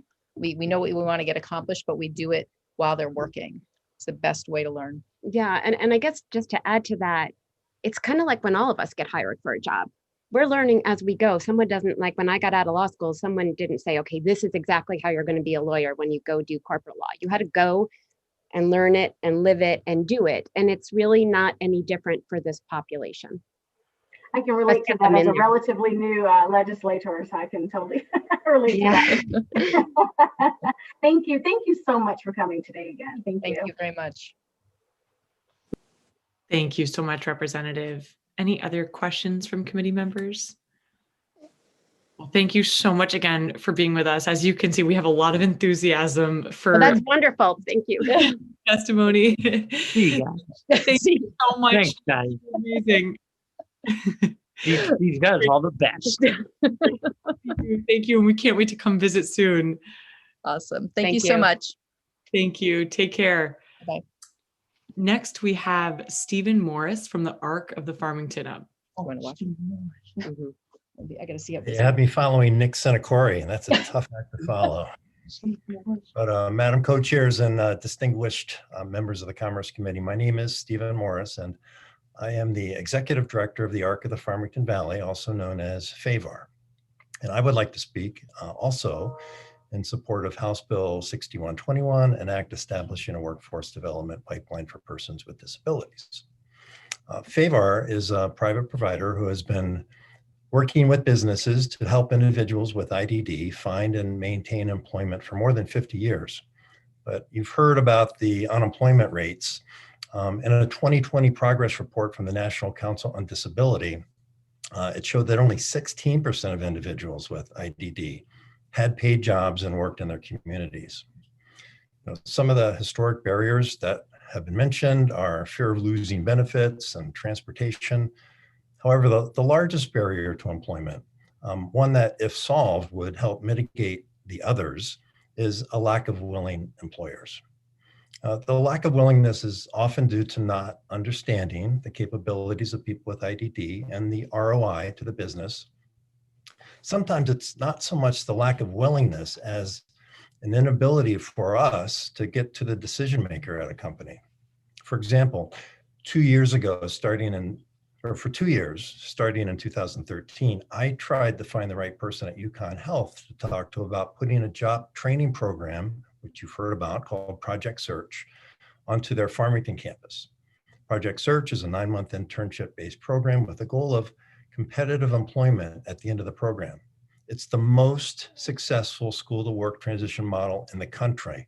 And at the time, Connecticut didn't have a program. After 2 years of unsuccessfully knocking on doors, Representative Hampton was able to arrange a meeting with me with the Vice President of Human Resources. It took less than 5 minutes of explaining the program before she said yes. Since then, that program at UConn Health has placed more than 95% of its graduates into competitive jobs. And the success of the Yukon Health Program spawned 6 additional project search programs throughout Connecticut just last year. All this from a 5-minute conversation that took 2 years to make happen. If HB 6121 can be fashioned so that it helps providers like Favar get to the decision maker, while also encouraging employers to give it a try, I know this will help overcome other barriers. After all, a job makes people tax-paying citizens who are less dependent on state and federal benefits. Having more employer options allows people with IDD to work closer to home and more easily overcome transportation barriers. And a job means that people like Nick can disprove old stereotypes about capability and show the world that they too can be successful contributing employees. Thank you. Thank you so much, Stephen, for your testimony today. I really appreciate you being with us, and thank you so much for all of your good work at the ARC. Wanted to open up to any questions from my colleagues. Any questions? Well, I have a question. So, and so appreciate your support for this bill and you sharing, your experience, and the success rate of that Yukon program is really impressive. And I wanted to see if you had any thoughts or recommendations for this bill, as we continue to flesh out the language and want to make it as, effective as possible. Any suggestions you have in terms of the types of incentives we should be offering to businesses, or types of, training programs you think we should be putting in place, or, any other, specific language you think we should incorporate into this bill? Well, I certainly think the continued expansion of the project search model throughout the state is, a great start. We've, like I said, expanded that to 6 new programs this past year. And that's, if each of those programs has 10 students and they all graduate and they all get competitive jobs, it starts to add up really quick. And that's really the best time to catch people. It's as soon as they graduate from high school or in their last year of high school, to put them through a program like this. Amazing results. But, in addition to that, I think employer incentives can work. I think they need to be, time limited.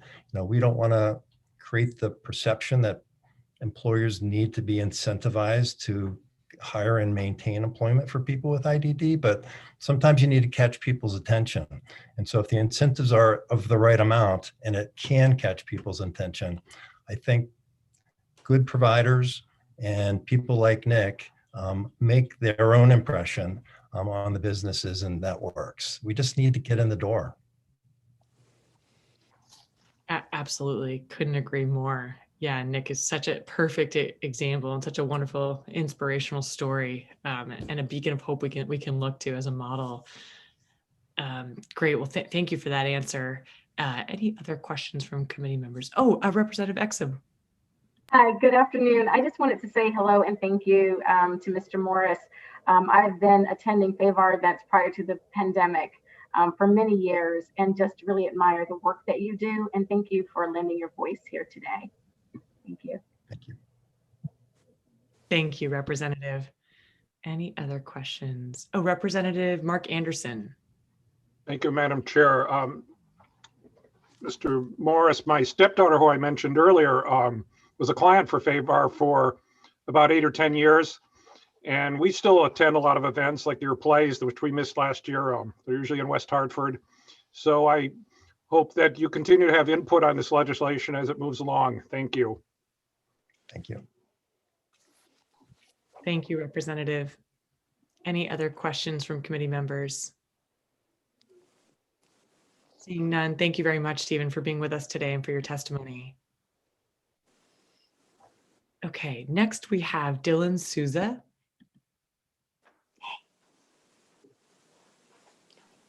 I'm sure I don't believe Dylan is present, and I don't believe Benjamin is either.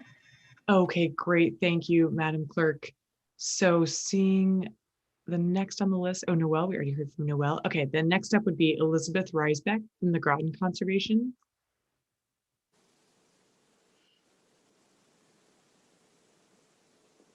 Elizabeth, are you with us? Yep, there. I'm muted. Have you got me? Okay, I don't know if you want the video too. Okay, there I am. Good afternoon, members, co-chairs and members of the committee. I'm speaking today on behalf of Groton Conservation Advocates, and I'm submitting this testimony in opposition to SB 167, which would offer for sale the Seaside State Park. We believe that this, Groton Conservation Advocates is an organization committed to the protection of important open spaces in the region, as well as climate change mitigation measures, among other issues. So we oppose this bill for the following reasons. The Seaside State Park belongs to and may be enjoyed by all of our citizens, and it's one of the last irreplaceable large tracts of open space coastal land in the state of Connecticut. We need more open space as our population grows, not less. We oppose any action that would remove this state park from statewide public ownership for the enjoyment of all. Connecticut does not have an abundance of open space along the crowded coast where most of our citizens live. In the southeast corner of Connecticut, Seaside State Park is rare indeed. In our town of Groton, we're experiencing an overload of park use in both our publicly and privately owned parks. If you go for a walk at Bluff Point State Park on a seasonable weekend, you will be met with crowds of people trying to enjoy that same experience as you are. The paths are rutted and spreading out due to heavy use. Both privately held and publicly held open space here is being loved to death, especially since the COVID pandemic hit. Removal of Seaside State Park from the public will just increase pressure on all the other parks in the region. Furthermore, the state's commitment to addressing climate change should preclude it from selling off coastal property for development. With a known 20-inch sea level rise by 2050, it makes no sense to be turning over coastal public land for more at-risk development. The state should be buying coastal land to mitigate the coming impacts of climate change, not selling it. Thank you. Thank you, Elizabeth, for your testimony and for being with us today, and appreciate your advocacy for tackling climate change and protecting our coast. And it's interesting to hear different perspectives on this bill. So we appreciate your testimony. And one question I have is, do you have any recommendations for how this bill could be strengthened, or any kind of compromise language that would help strengthen the legislation? Well, we don't think the bill should be passed at all. So I really don't think I have any advice how to strengthen it. I would say that the expert on this is Eric Hammerling at Connecticut Forest and Parks. I don't know if he's testifying today, but I'm sure he is submitting testimony. He would be a good person to consult with.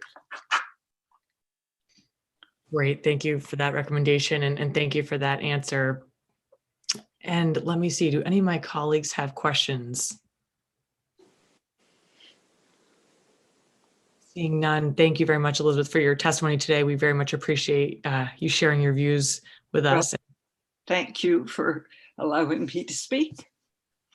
Absolutely, thank you very much. Okay, next we have Kathleen Jacks. Jacks, apologies if I'm pronouncing that incorrectly. No, Kathleen, Madam Chair. No, Kathleen. Okay, thank you, Madam Clerk. Next, we have Helen Curry.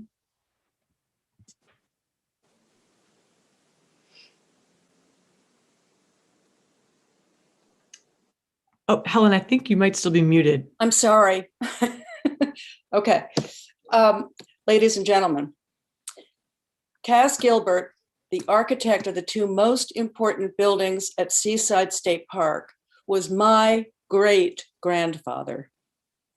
It is my passion to promote and preserve his work. He is best known as architect of the beloved Woolworth Building in New York City and the Supreme Court Building in Washington.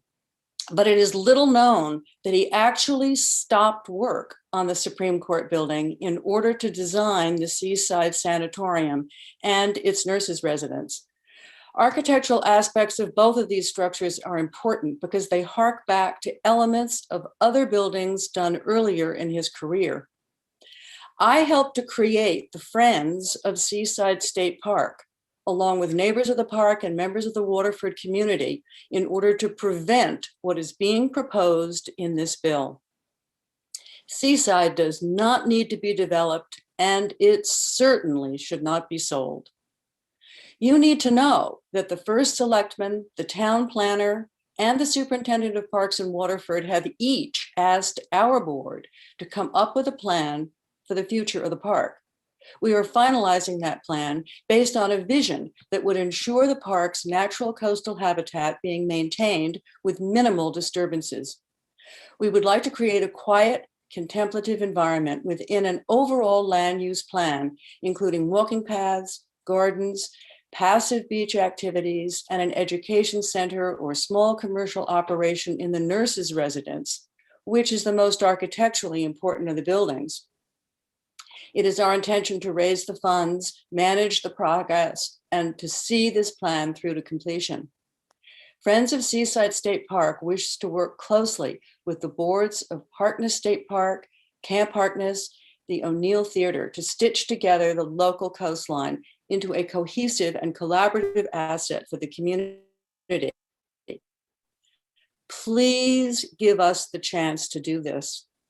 It may surprise you to hear that if the big infirmary building cannot be saved, we would not stand in the way of its being taken down, with only its original footprint preserved for posterity as a sunken garden, pavilion area, or handicap accessible playground.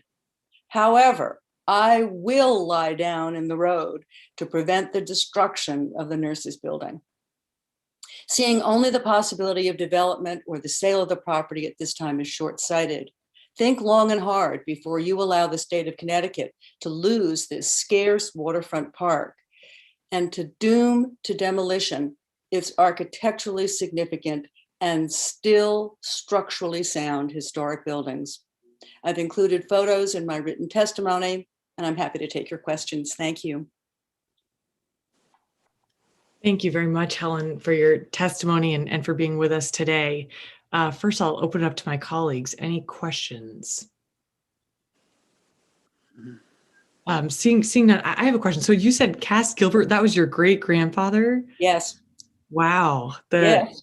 And he designed the Woolworth Building. Yes.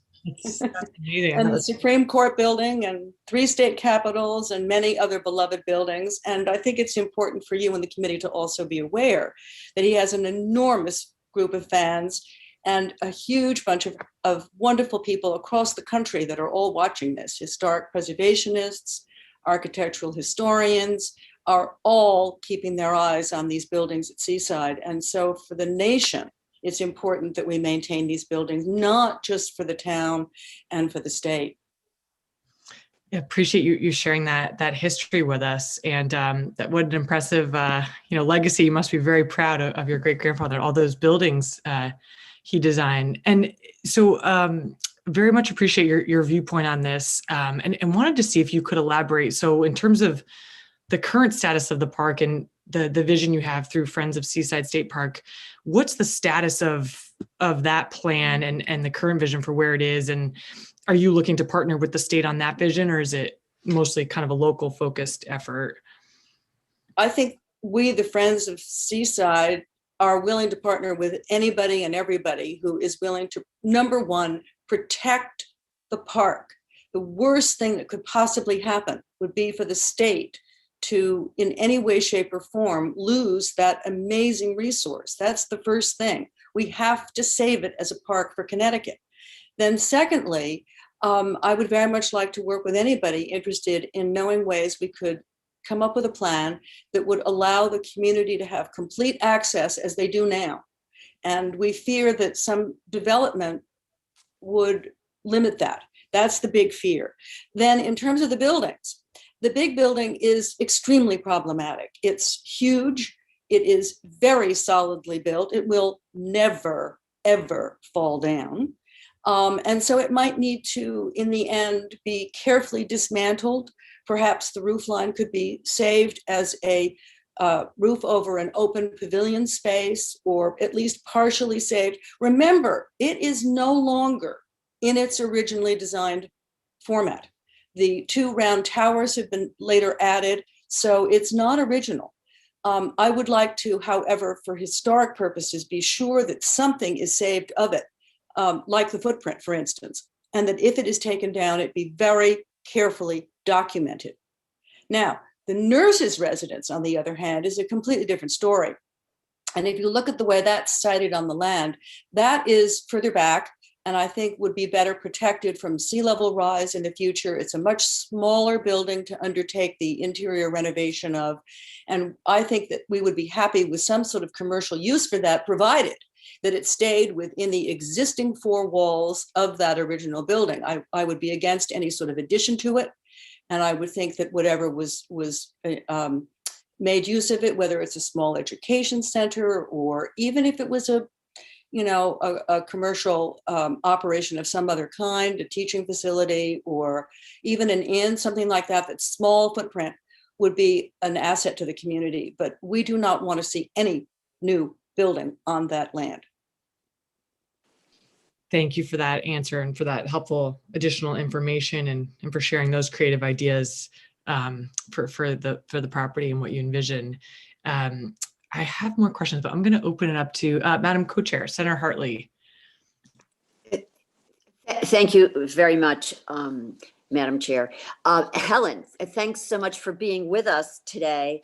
And so you strike a chord with the committee, but also with me personally, representing the city of Waterbury. We, in fact, are very proud of our Cass Gilbert constructions, one of which is the seat of our city government. And in fact, we just engaged in a close to $30 million renovation of the building. And we now have, well, pre-COVID, of course, many people who actually take the train in from New York City to come and view the building and the architecture which grace the downtown around the Green City proper. His work is amazing.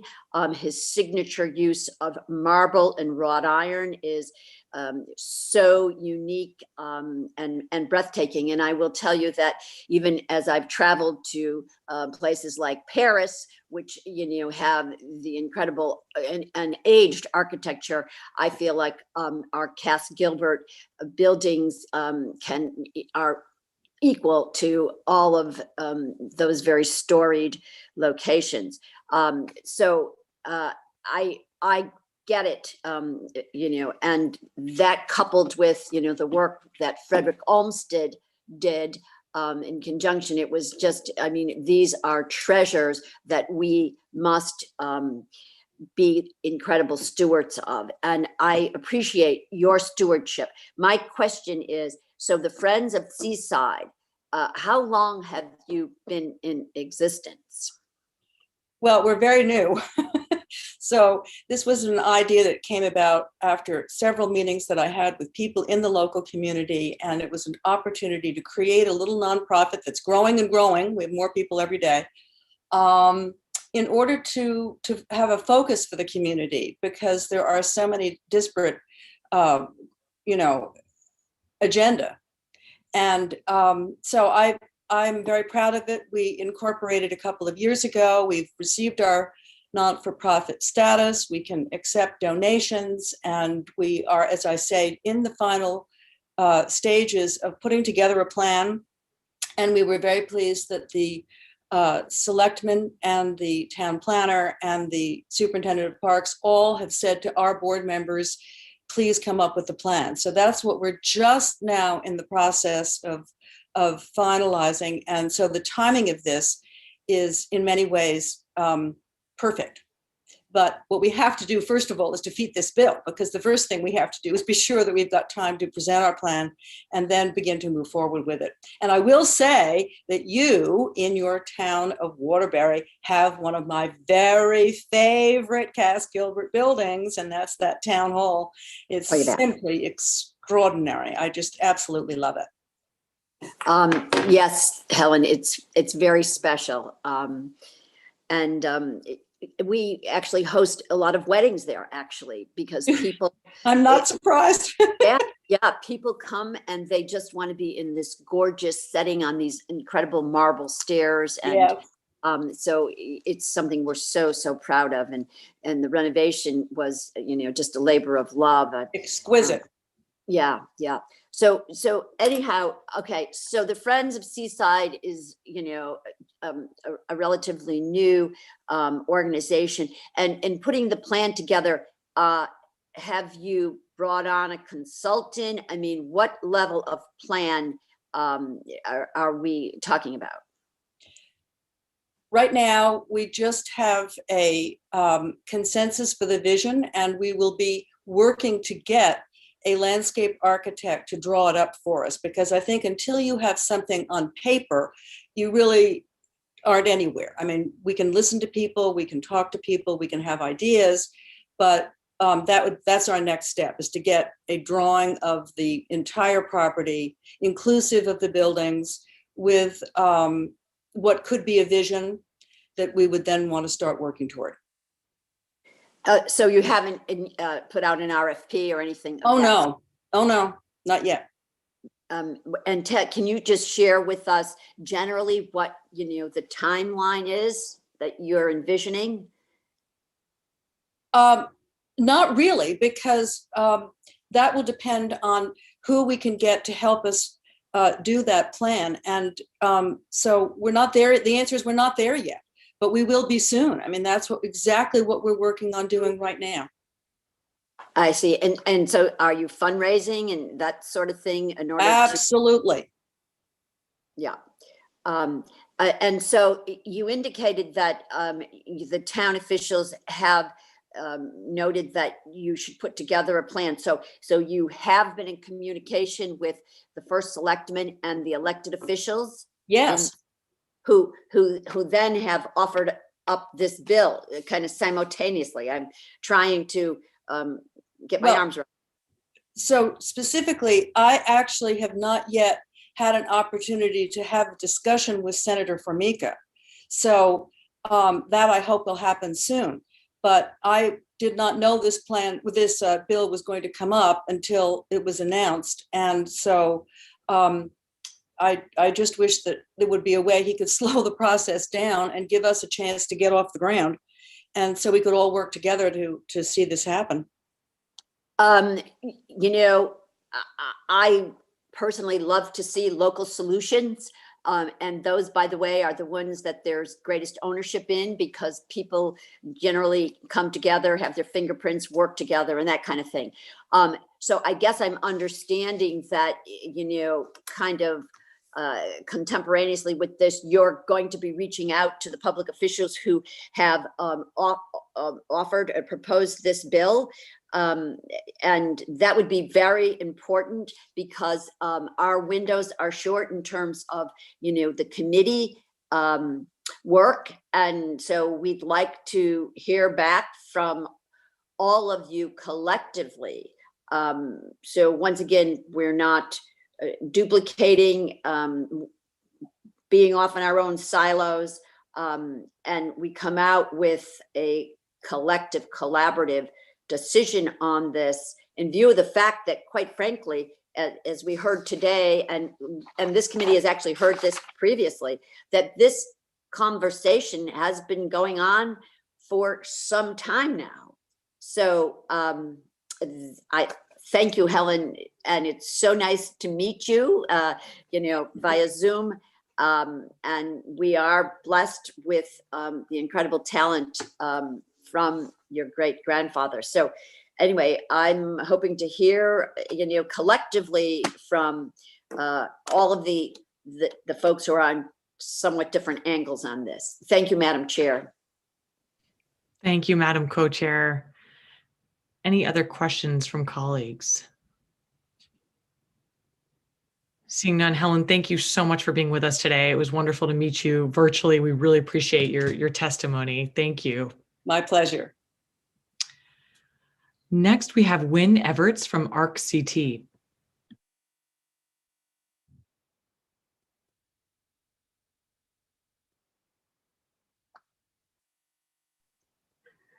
Hello.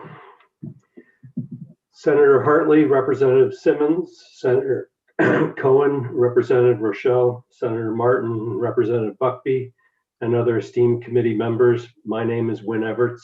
I live in Norwalk with my family, and I'm the Executive Director of the ARC Connecticut. I'm testifying in support of HB 6121, an act to establish a workforce development pipeline for persons with disabilities, and SB 167, an act concerning the disposition of the former Seaside Sanatorium facility. You have my written testimony. I will summarize that testimony. HB 6121 directs the Department of Economic and Community Development to formulate a program that integrates the immediate and future workforce needs and desires of employers with the education, training, and desires of individuals with disabilities who are seeking competitive employment. This is a critical bridge that needs to be built. The successful implementation of such a program will have many positive impacts on Connecticut, including increased employer retention, increased workforce diversity, a more skilled pool of labor, and more inclusive communities. This initiative will benefit employers because individuals with disabilities have been shown to place high value on the relationships, rewards, and inclusion that employment offers, which results in high loyalty and lower rates of absenteeism. Research done by Accenture shows that companies that use best practices in hiring and supporting employees with disabilities are more likely to outperform their peers that do not effectively hire and or support individuals with disability.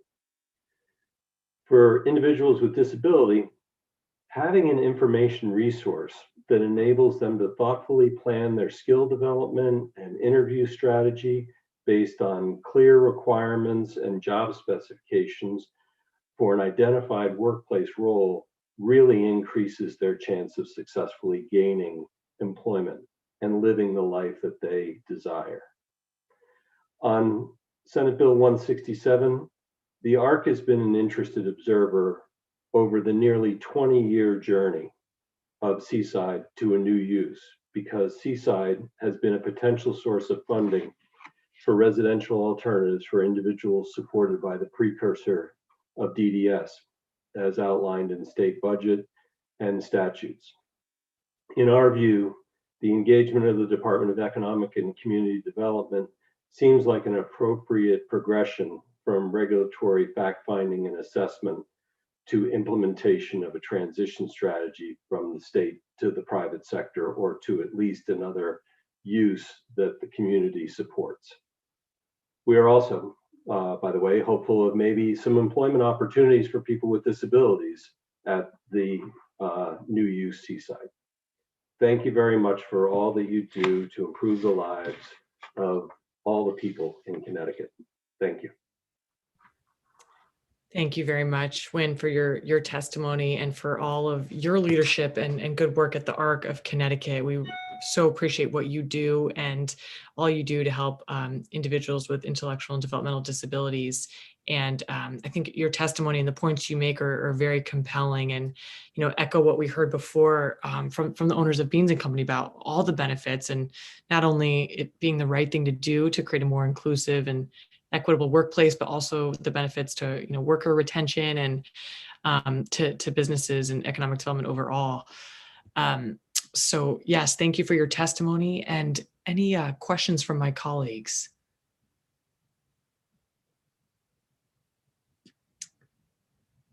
Okay, great. Seeing none, I just have one question, and I was looking at your website and looking at all the great programs you offer to individuals with IDD, and I just wanted to just get your perspective on just the devastating impact of COVID and how that has affected, this population. Anything you think we could be doing better there, as we look to recover from the pandemic and help individuals get back to work, and particularly our IDD population.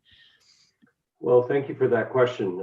I would definitely say that increasing the amount of opportunity for employment for the IDD population as the economy rebounds should be something. So HB 6121 and other bills that are out there now in front of your committee and other committees that would have that impact are very, very welcome. I would say that the biggest impact of COVID-19 actually has been increased amounts of isolation. As the COVID numbers screamed up during the fall, a lot of people that had fairly regular experiences in the community that were adding to their ongoing development had to walk away from those experiences for health and safety reasons. And I think that that's one of the biggest things. I also think that, quite honestly, the ability of the providers of services and supports to the IDD population, their ability to change around their delivery mechanisms and to keep people healthy and safe ought to be mentioned as a really big positive byproduct of that. But as a result, I don't think our system will necessarily be exactly the same again. Thank you. Thank you for that answer. And yes, just such a good point too about the isolation and the negative effects there as well. So thank you again for all that you do and for being with us today and for your testimony. We really appreciate it. Oh, and just looking at yes, Representative Exum, sorry, just in time, perfect. Representative, I think you're still on mute. I am. Thank you. Thank you, Madam Chair, and good afternoon. Thank you so much for coming and testifying this afternoon. And one of the things that you referenced is that Accenture report, which I recently saw. I just wondered if you would highlight one other element that I think is really important. And this report speaks about individuals, all individuals with disabilities. It doesn't necessarily segment in any particular way, but it talks about something that I had never considered, which has to do with the amount of spending power that this population has. And I was just wondering if you could speak to what it does for our economy to do hiring. Not only do we know it's the right thing to do from a social justice lens, and it's a good thing for mental health and for experience, but as far as what it really can do as far as our economy is concerned, could you speak to that piece? Yes, I can, but excuse me for 1 second. I need to lift the garage door so that my son can get off the van from his program.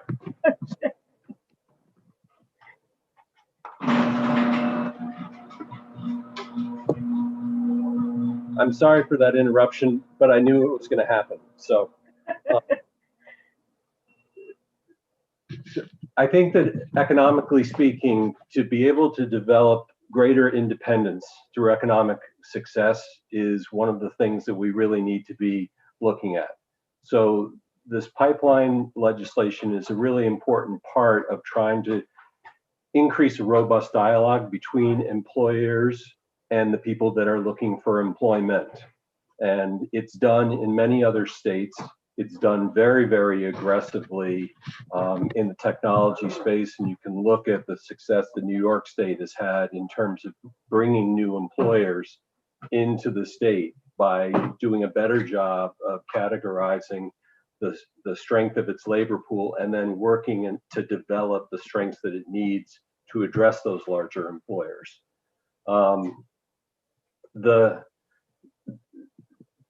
jobs are one of the most liberating things that a person with disabilities can have in order to create a role and a persona and be a contributor in their communities. And the schooling that we provide in Connecticut is some of the best in the country. And people come out of that school and go through transition, and we can improve upon that point of it. And that has come up, I know, in some of the Q&A that you've already had today. But doing something like what's being suggested in HB 6121, I think is really a very big step forward. Thank you very much. And thank you for the work that you do. Thank you, Representative. Any other questions from colleagues? Seeing none, thank you very much, Wynn, for being with us today. Thank you. Next, we have Andrew Camaro. Hello, my name is Andrew Camaro. I want to take the opportunity to provide my testimony in support of 6121. I serve on the state of Connecticut's ASD Advisory Council, and I am a founder of Planning Across the Spectrum, a special needs financial planning firm in Farmington. Our mission is to help individuals, families of those with autism and other intellectual and developmental disabilities enhance their quality of lives and live financially free. We achieve this by simplifying the financial planning process and providing solutions to make our clients comfortable. Our true passion is offering services to help employers develop the best benefit resource package for their neurodiverse or disabled workforce. As an individual and a business owner with ASD, I know firsthand how much employment enriches the lives of individuals with autism, intellectual, and other developmental disabilities.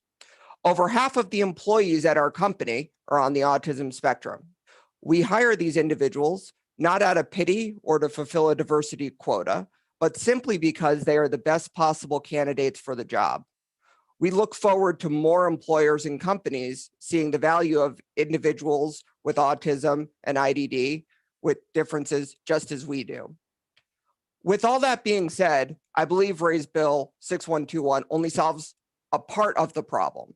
In working across all 50 states, helping individuals' families realize what benefits they're eligible for, what they can do to maintain their benefits.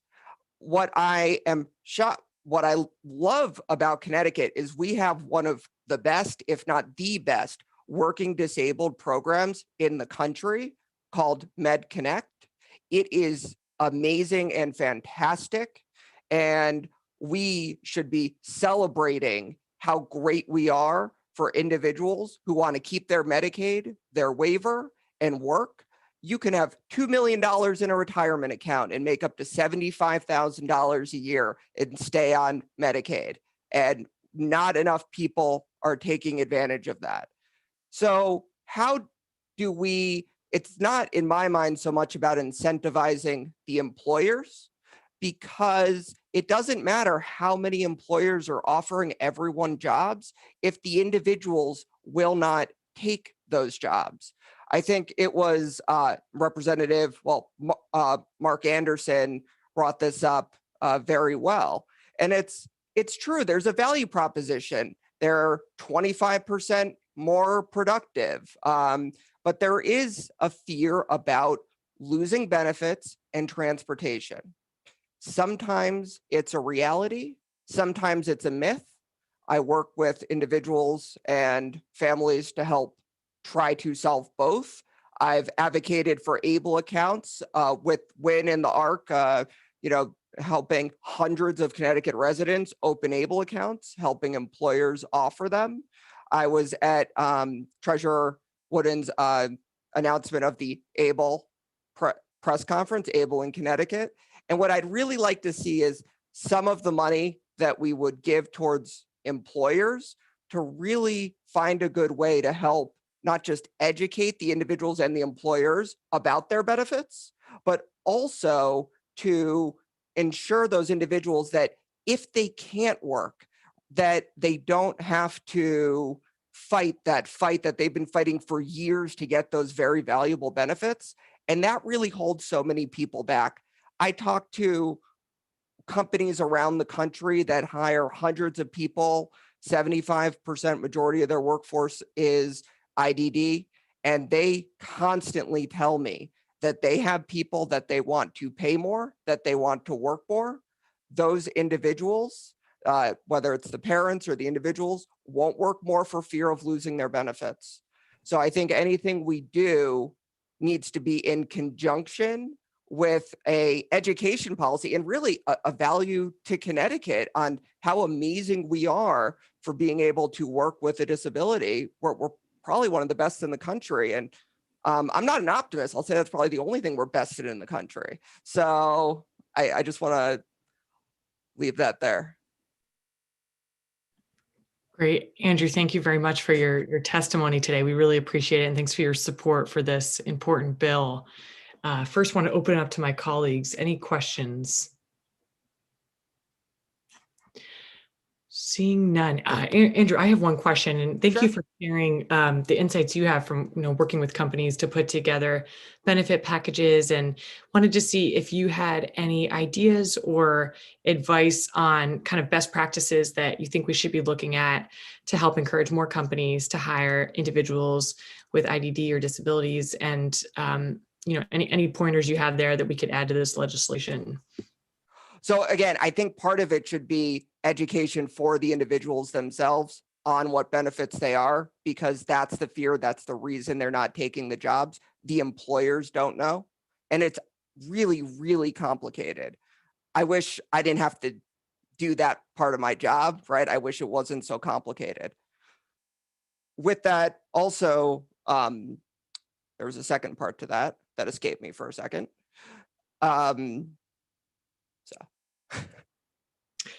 No worries. No, thank you. That was really helpful. Yeah, I think that's key. Just making sure we educate individuals as well, and because I'm sure it can be complicated to navigate the different benefits and resources available. The other thing is, I really, at least me as a for-profit business owner and working with others, the reason that I hire individuals is not for charity. It's to make money.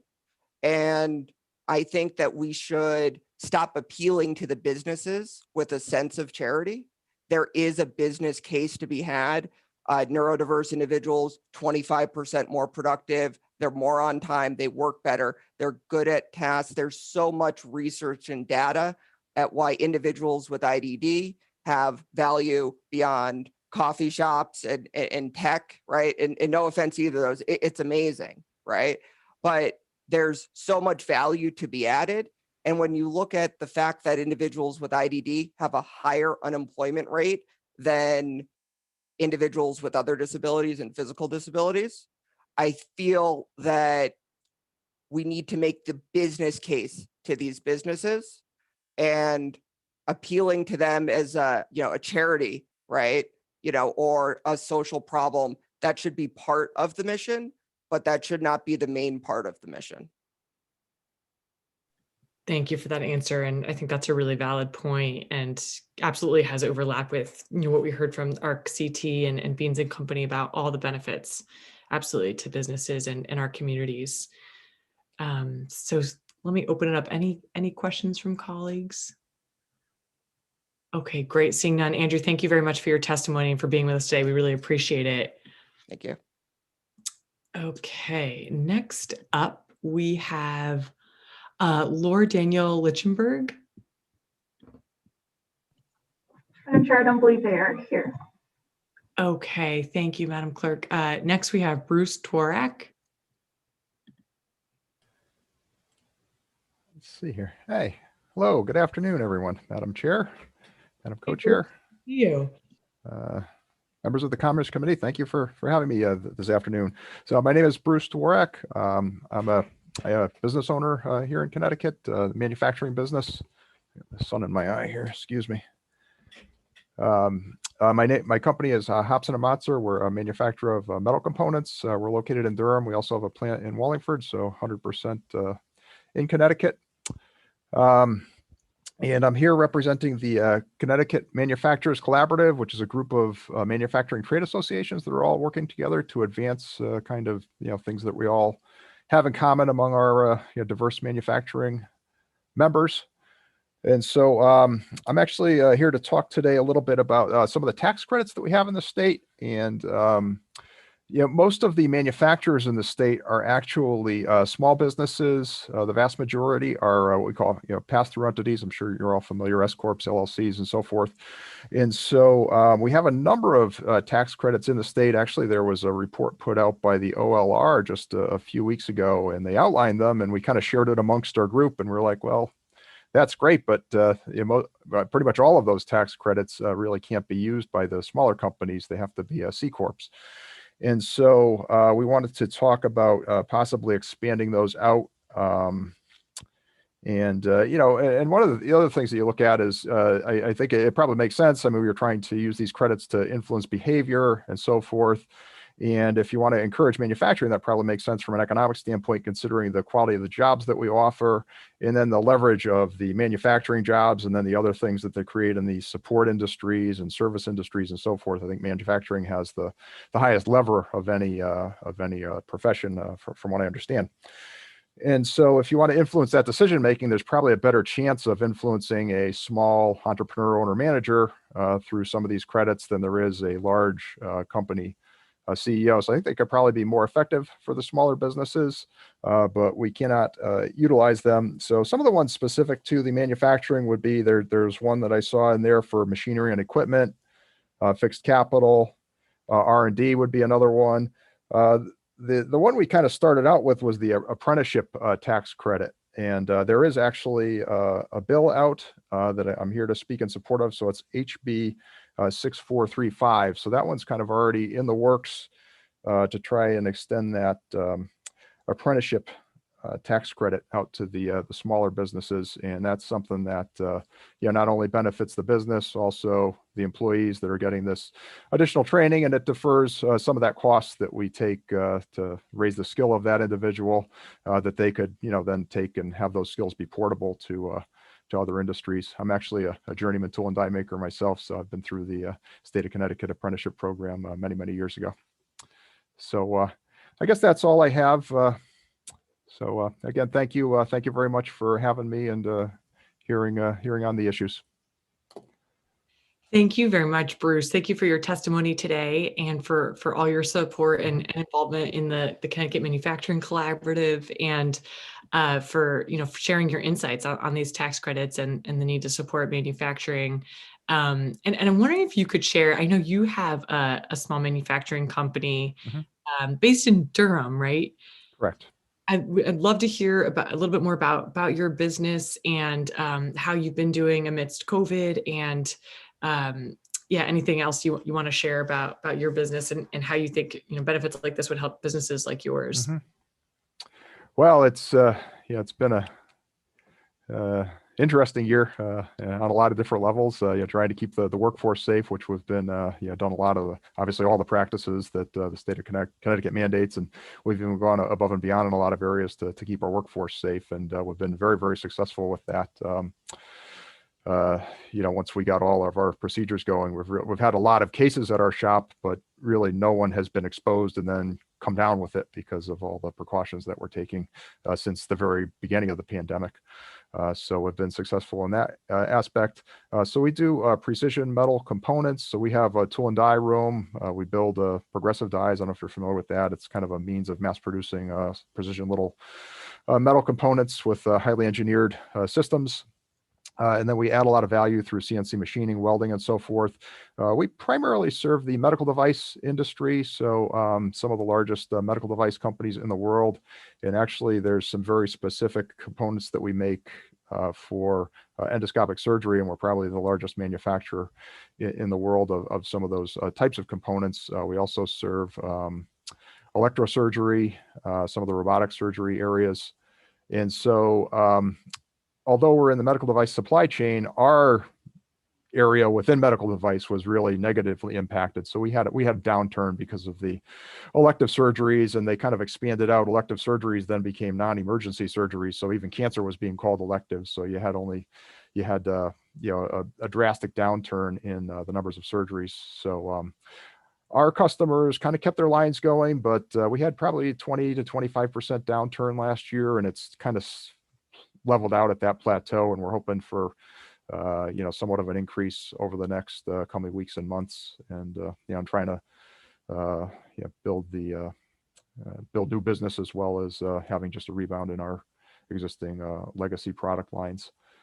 So that's, I guess, a little bit about our company. So, one of the big things in the manufacturing industry overall is the need to enhance our skilled workforce. So with this bill, you're not only supporting the manufacturing businesses, but you're also supporting building that workforce in terms of the growth. And then we don't have great demographics, overall. So, we've had a tool and die apprenticeship going back to our company was founded in 1912. So, we've had a tool and die apprenticeship kind of going back that far. But we do a couple of tool and die apprentices every year. We kind of start a couple of them, but we want to expand that out into some other areas, into our CNC support, maybe inspection, some other areas throughout the company, kind of recognizing that, it used to be kind of the tool and die makers were really the highest skill level, but, you have a much higher skill levels kind of in a lot of these other areas that used to be maybe a little more of a semi-skilled, that's becoming more of a higher skilled occupation. So we're looking to expand. We're going to be starting a CNC apprenticeship actually kind of imminently, and then maybe into some other areas as well. Got it. Thank you so much for sharing that, and appreciate all you're doing at your business to keep your workers safe. And I know it's been such a difficult year, so thanks for everything you've been doing, and the resilience. I know you and so many other manufacturers and small businesses. One follow-up question on the tool and die apprenticeship that you have. Just curious, where do you find the workers for that? Is it students that you're working with at local high schools or community colleges? Could you elaborate on that? Yeah, so the traditionally we've been working with the vocational school system, and actually I'm a vocational school graduate as well. So we've been working with the vocational school system, Vinyl Tech, Wilcox Tech, going back to when it was founded, over 100 years ago. But that's changed a little bit. So we also have production operators too. So we might find a production operator that has, an aptitude, work ethic, good worker, and they can go to night school and get some of the related training. And then our last two apprentices, I think, actually didn't come out of the vocational school system. So it's a hybrid now. We still get some good graduates from vocational school systems, but we also promote internally into those positions. We just graduated our first young lady tool and die maker, I think, last year, and we have a young, I think, Mexican immigrant that made the apprenticeship program recently as well. Terrific. Thanks for sharing more about that. You're very welcome. Great. Well, let me open up to my colleagues for questions. Madam Co-Chair, Senator Hartley. Thank you, Madam Chair. And Bruce, thanks for being with us and hanging in here on today's hearing, and also for all of the leadership that you and the CMC have provided, particularly to the legislature in terms of us being able to get our arms around this entire sector and hear from one voice. So you talked about, the report on tax credits, the machine, the fixed capital, R&D.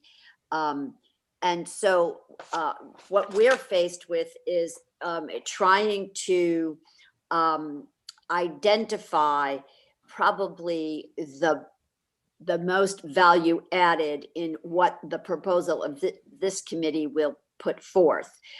Because as you know, when it gets into bonding or dollars, we either go to the Finance Committee or the Appropriations Committee. But before we do this, we are trying to vet and understand and prioritize. So of the report and the list of tax credits, would you rate one as being the CMC's priority? Oof. I mean, we started with the apprenticeship credit, and that's the one that we were working, and that's been discussed very, very recently. Having read this report, though, I've got to think that some of these other ones might be more impactful. So,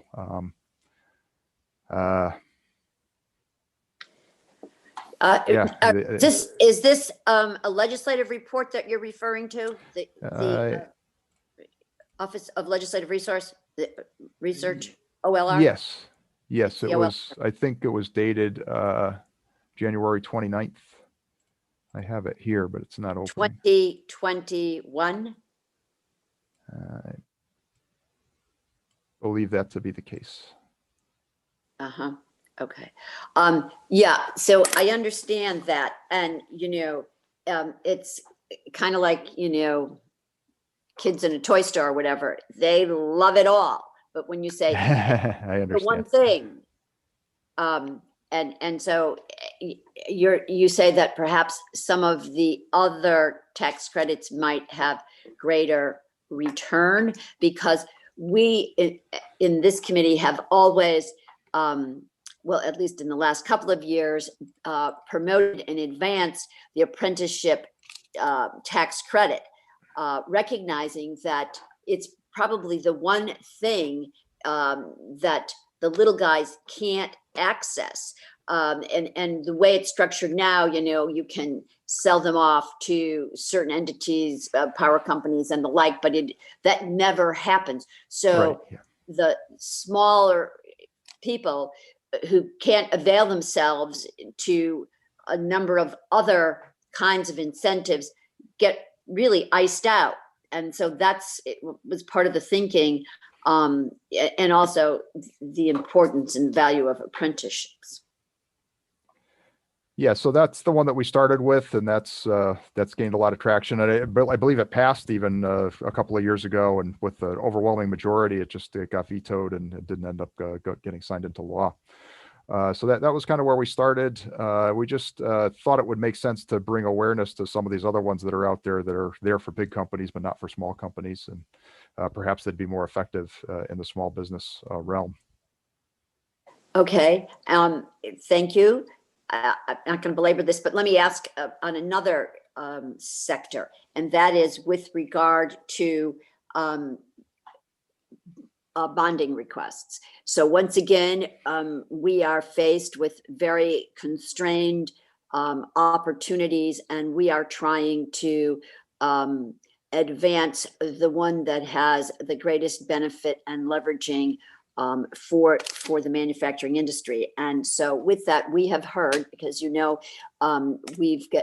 we convene in a manufacturing caucus, and I think maybe Bruce, you've participated in those, but certainly others from CMC definitely have. And in those conversations, we have heard of the importance of the MIF, of which the MVP, the Manufacturing Innovation Fund, of which the MVP, the voucher program, is a part of it. And also there was very compelling testimony about the fact that tech schools, although we are trying to kind of stand them up equally between SDE and the VOTEC system, we haven't really done that, and it's been pushed off again in this budget. But there has not been an infusion of bond resources for the VOTECs in, I think, at least a decade. And we recognize the importance of doing that, staying current, making sure that we've got the modern machinery on the floor, the CNC machines and the like. So how would you prioritize those, that testimony that has been given to us, MIF, MVP, bonding for tech schools? Yeah, so those were all priorities of the CMC. I don't think we really ranked them in terms of priority, though. So I guess I guess I'd be speaking for myself and not necessarily for the CMC. And from my personal opinion, I would say probably the vocational school funding for the equipment at the vocational schools. And we're actually within the CMC, we're actually doing a lot to raise donate supplies to the schools as well. So we want to help with the equipment on that side, but then we're helping directly with our companies donating to help with a lot of operating expenses, cutting tools, materials, coolants, and so forth. That's a very good point, Bruce. And, it would actually help us in our conversation to have the benefit of those examples. And if you or someone from CMC can put together some of that. That's very important, because one of the things that we obviously recognize is that, government can't do all things itself, clearly, and public-private partnerships are the way to go. So this would be a very good example, and it would help us in our deliberations and also our advocacy. Yeah, so one small example. So our company, Melissa went around and got kind of the wish list from all the vocational schools, and Vinyl is where I went to high school. It's right up the street here, and so they wanted their cutting tools and materials and so forth, and we actually teamed up with our cutting tool supplier, Cheshire Tool, and we went in 50-50, and we bought them all their cutting tools for the rest of the year to support their machining program. And we also had some surplus materials here that we donated. And then for Wilcox, we had some kind of high-tech expensive coolant to put into their machines. It's just the metalworking fluids, but metalworking fluids can get kind of rank after a while, and some of the new ones are much more hygienic and pleasant to work with, and you want to have that pleasant working environment. So we donated some kind of high-tech cutting edge coolant over to Wilcox. So that's one small example, but there's many more. So we can summarize that. Absolutely. Yeah, that would be very helpful and instructive information. Thanks, Bruce, and thank you, Madam Chair. Likewise, thank you. Thank you, Madam Co-Chair. Any other questions from colleagues?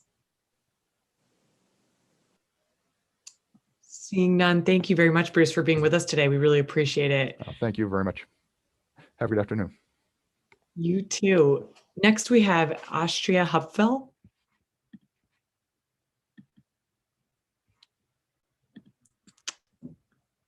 Astria, are you with us? Hello. Yes, I was just unmuting. Oh, welcome. Thank you. I will be speaking about SB number 167, an act concerning the disposition of the former Seaside Sanatorium facility. I live very near Seaside and have long wanted to see the beautiful Seaside building sold. The exterior I love preserved, and the interior made into apartments and condos. The view of the Sound is so spectacular and the beach so lovely. I'm sure the remodeled units would sell for millions. I would like the beach and picnic area to be open to the public for limited hours, and the number of visitors to be limited also. It's a small beach. The millstone tax payments are lessening, and Waterford and the state of Connecticut could definitely use the taxes Seaside would start paying. The wealthy new owners would, I'm sure, support many nonprofits in southeastern Connecticut. Of course, save the buildings now used for people with disabilities. It is a disgrace to let this wonderful property decay and be vandalized into ruins. Please let it be saved and enjoyed. Thank you all very much for listening. Thank you so much, Astria, for your testimony and for being patient with us and hanging in here with this hearing. We're so grateful that you had the opportunity to testify and appreciate your viewpoints on this bill. Any questions from my colleagues?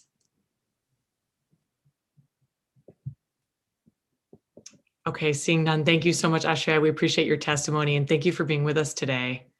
Thank you.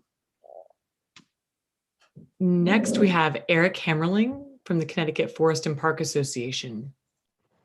Good afternoon, co-chairs and members of the Commerce Committee. My name is Eric Hammerling. I'm the Executive Director of the Connecticut Forest and Park Association, and I'm here to express CFPA's opposition to SB 167. We're opposed to this bill and find it to be unnecessary for several reasons. One is supply and demand.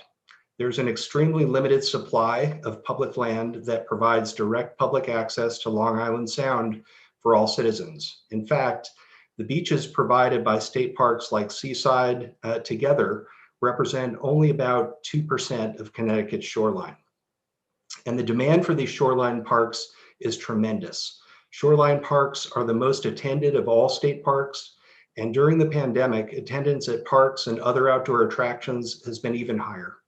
Seaside is a once-in-a-lifetime gem, the first shoreline park to be added to the state park system in over 50 years. And it should remain in public ownership to benefit the public forever. Seaside State Park is a beautiful but challenging site from a development standpoint.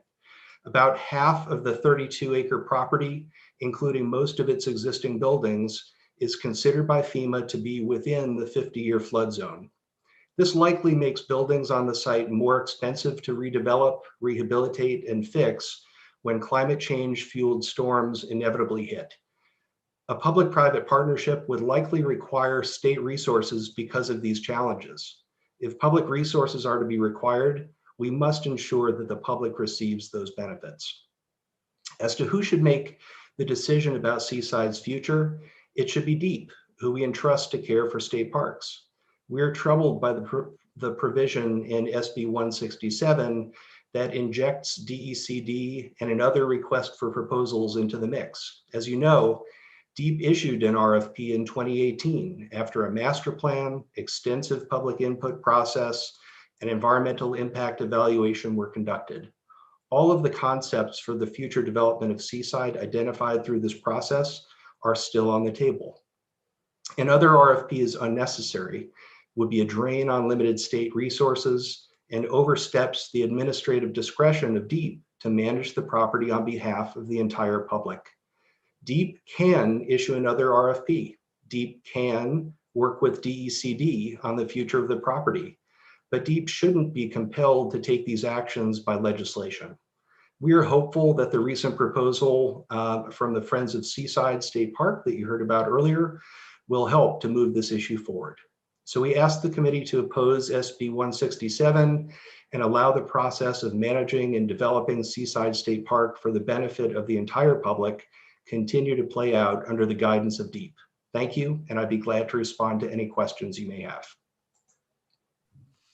Thank you very much, Eric. Thank you for your testimony today and for waiting patiently. We appreciate you being with us, and very much appreciate your good points about supply and demand, and your thoughtful suggestions too about making sure we're working with DEEP and DECD on this. And I believe DEEP did submit testimony, which also had some good ideas about this property. And wanted to ask, have you connected with DEEP at all on this? And do you envision that as part of the plan moving forward, to work together with DEEP to ensure the best outcome on this property?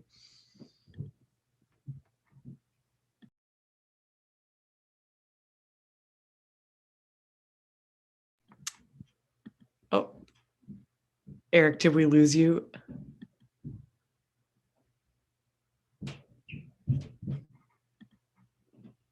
Madam Chair, just give me 1 second.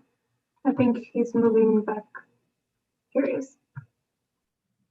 Okay, great. Yes, I for a moment there, I was changed to an attendee and lost you.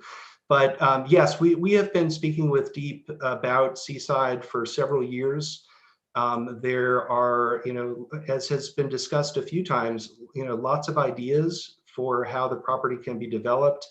When it did its RFP in 2018, it was to get proposals with one of the, I'd say, highest price tag options to redevelop there. It would have been $25 to $35 million was the estimate of what it would take to do the redevelopment. And I think in part because of that high price tag, they weren't able to get someone to respond to the RFP with an eligible application.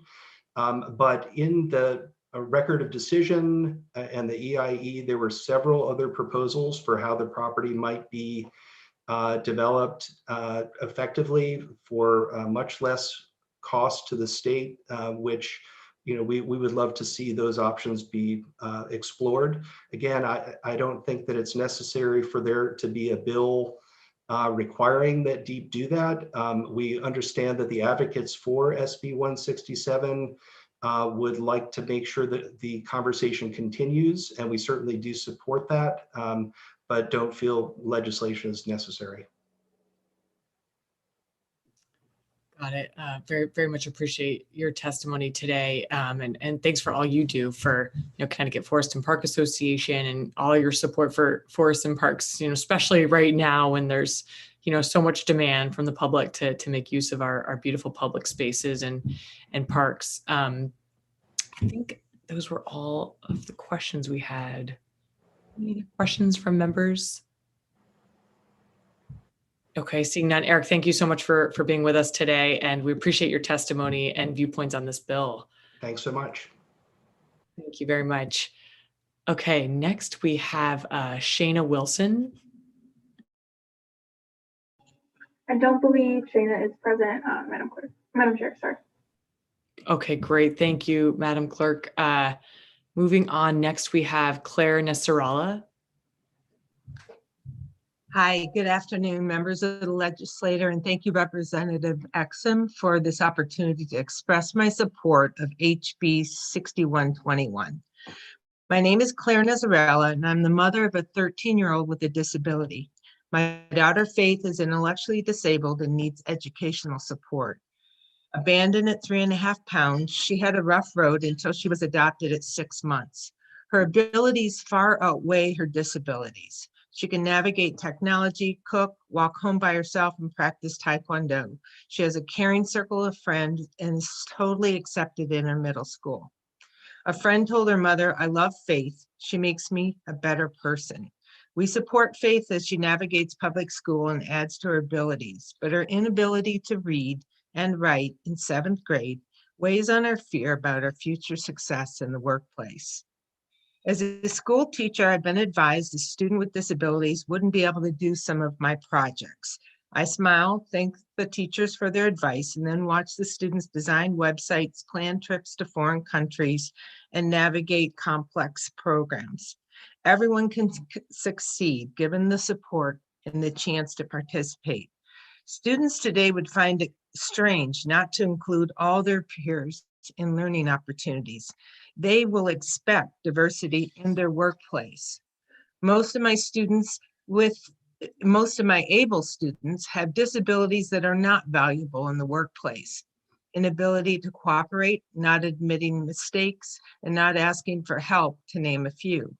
Employers will find people with disabilities have pride in their work, a willingness to work with others, and are open to instruction. Many employers have not experienced the current school integration and do not realize the benefits of an inclusive workforce. I once had the opportunity to be a work coach for a young lady with Down syndrome. Cindy was so proud of her job and was a quick study in learning Taco Bell kitchen routines. I was there to guide her, but I learned much more than I taught. She loved admiring herself in the mirror, and her biggest problem was staying in the bathroom too long. Her job gave her life meaning, and employees all benefited from working with her. Without fulfilling employment, my husband and I fear Faith will be isolated and won't be a contributing member of society. HB 6121 will not only help people like my daughter, but it will help companies become stronger and more productive. Please consider supporting this important legislative bill. Thank you. Thank you very much, Claire, for your testimony today. That was so moving, and Faith sounds like an amazing young woman, and you sound like wonderful parents, you and your husband. So thanks for sharing your, the story with us. And I think you make, really good, compelling points. And, especially appreciate what you said about how we need to focus on individuals' abilities, not just focus on disabilities. I think that's such a key point. And also your point about how, we wouldn't accept this kind of discrimination in the education sector, and, students wouldn't expect there to be a lack of educational opportunities. And so we shouldn't expect that in our workplaces as well. So thank you for raising those good points and for your support for this bill. Any questions from my colleagues? Representative Tammy Exum.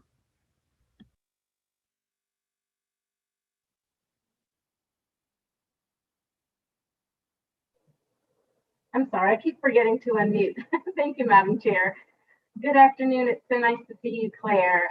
Claire is a constituent, but she's so much more than that. Claire is a teacher who is extraordinary in her abilities, and I just here and a mother of wonderful faith. And she just does so much for the community as a whole. And I just wanted to just recognize and echo one of the comments that you made, because I think it's really important. We heard this earlier today, that young people today are coming up together in so many environments that are very inclusive. And through the schools, they're becoming more and more inclusive. And now there is the expectation in the workplace is different for millennials. This is something that someone said earlier. And there will be that awareness of wanting to have more inclusion as they've been accustomed to in the schools that carries forward. And so I think you just bring, though, a really good example of things that we see sometimes that aren't strengths for people who are typical. I mean, you said, you know, being able to cooperate, being able to ask for help, changing that frame from being something that is seen as a negative into something that's seen as a positive in working.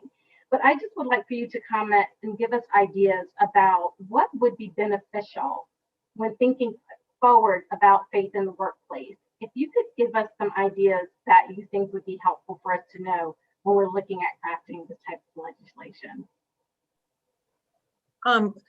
I think a lot of these individuals, turnover is a problem, and you would have less turnover with people with disabilities. They would be very dedicated and committed to their jobs.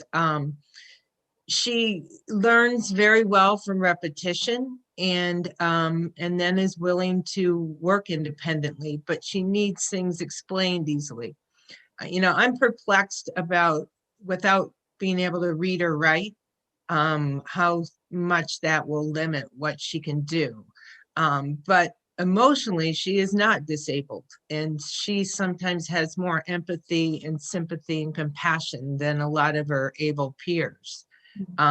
She's also very accepted socially. And if individuals with disabilities do not get the chance to interact socially, they become more isolated and have less ability to fit into society. I do think that many future employees and many of the millennials expect to see these peers that they grew up with in their workplace.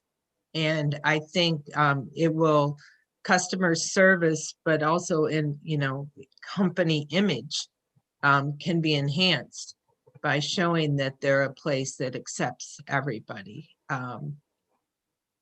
You know, and I'm not sure what she'll do, but we know that she has to be independent because we're older parents, and she needs to somehow live on her own. And she's far outpaced anything we anticipated she could do. But part of that is by having the bar high, giving her opportunities to navigate new worlds and new things. And so, you know, I think the limited viewpoint is a problem for many people, but also our employers. I work in education, so I've seen how the school I used to go to, where there was that room down the hallway where the kids with disabilities were, it's not that way anymore. But employers haven't necessarily experienced that change. Also, almost, you know, a majority of the people who've spoken today all have a family member or a close friend or a child, you know, that has disabilities. So it's more prevalent than everybody imagines. We just don't talk about it that much. I think you raise a good point in saying that. I think you're absolutely right. Just one other question that I have. I'd love to hear your ideas for the types of support as you think forward. What types of supports do you think would be beneficial in the workplace? Because I know you're very creative, and so I'd love to hear some of your ideas.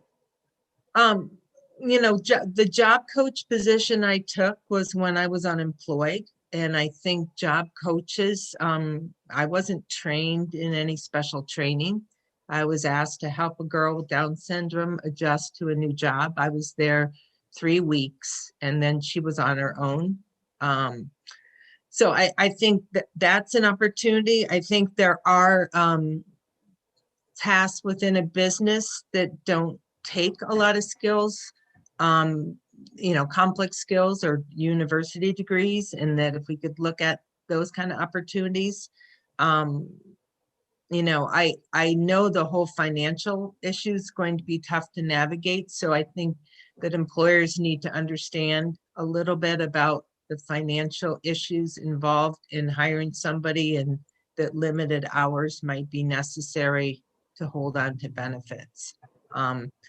We have 7-8 years before she enters the workforce. So we're starting early and, researching what we can. But I just know that she makes people's life brighter, and I want her to work in a company, and I know she can do the same thing. Thank you so much. And thank you again for sharing that and for coming today. Good to see you clear. Thank you, Madam Chair. Thank you, Representative. Any other questions from committee members? Seeing none, Claire, thank you so much for being with us today, and thank you for your testimony. Thank you. Next, we have Erica Frank from the Hartford Foundation for Public Giving.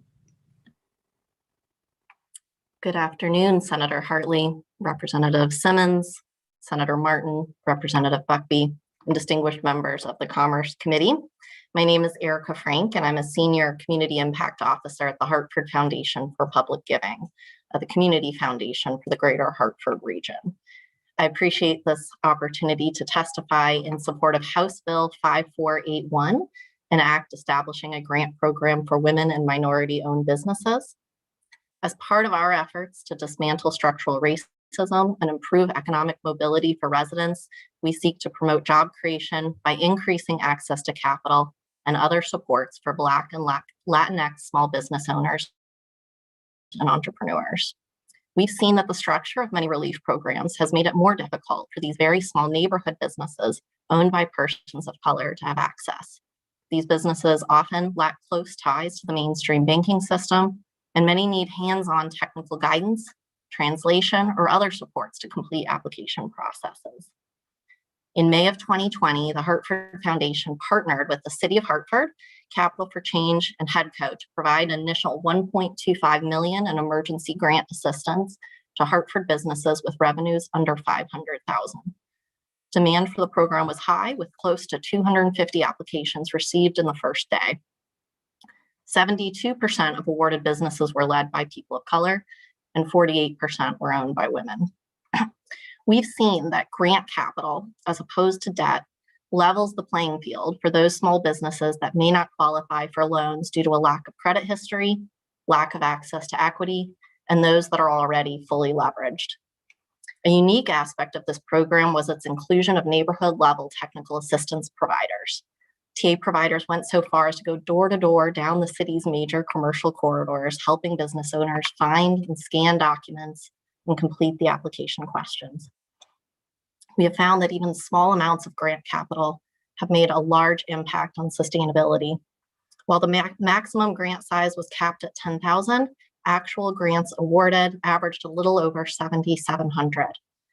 Of the 161 businesses awarded in the first round of funding, approximately 86% were still in operation as of reporting received last November. Grants were used primarily for lease payments and staff wages. The foundation and its partners are preparing for additional rounds of funding to help businesses through the remaining winter months and to reopen safely in the spring. For these reasons, the foundation supports House Bill 5481, which recognizes the need to support the sustainability of small businesses owned by women and people of color that have been disproportionately affected by COVID-19 through greater access to grant capital. Our engagement has made clear that grants are needed not only for small businesses themselves, but for the ecosystem of mentors, coaches, and technical assistance providers that know these businesses best. So thank you for the opportunity to provide testimony, and I'm prepared to answer any questions you may have. Thank you so much, Erica, for your testimony and for patiently staying with us today at this hearing, and so appreciate your support for this bill to support grants for small businesses, in particular women and minority-owned businesses who we know have been disproportionately affected And thank you for sharing the statistics that you shared and for sharing more information about the grant program you're working on and for all you do at the Hartford Foundation. One question I have is we've been getting a lot of feedback from small business owners. And one of the reasons we wanted to introduce this bill was because we heard feedback that they can't afford to take on more debt right now. While the low interest loan programs are great, what they really need is grants, particularly during this difficult, winter we have when businesses are still at, half capacity and not able to get the full revenue that they would be getting in normal times. And so in terms of the grant, it was really helpful to hear the example you shared. And I'm wondering if you have any feedback for this bill, if you think we should specify a certain amount for this grant, or if you think we should, target certain industries or certain distressed municipalities in terms of targeting this grant to those businesses that are most in need. Sure, thank you for the question. I will say, I think that some of the very small businesses, we've seen that the federal relief programs define small business very broadly, those with employees 500 and under.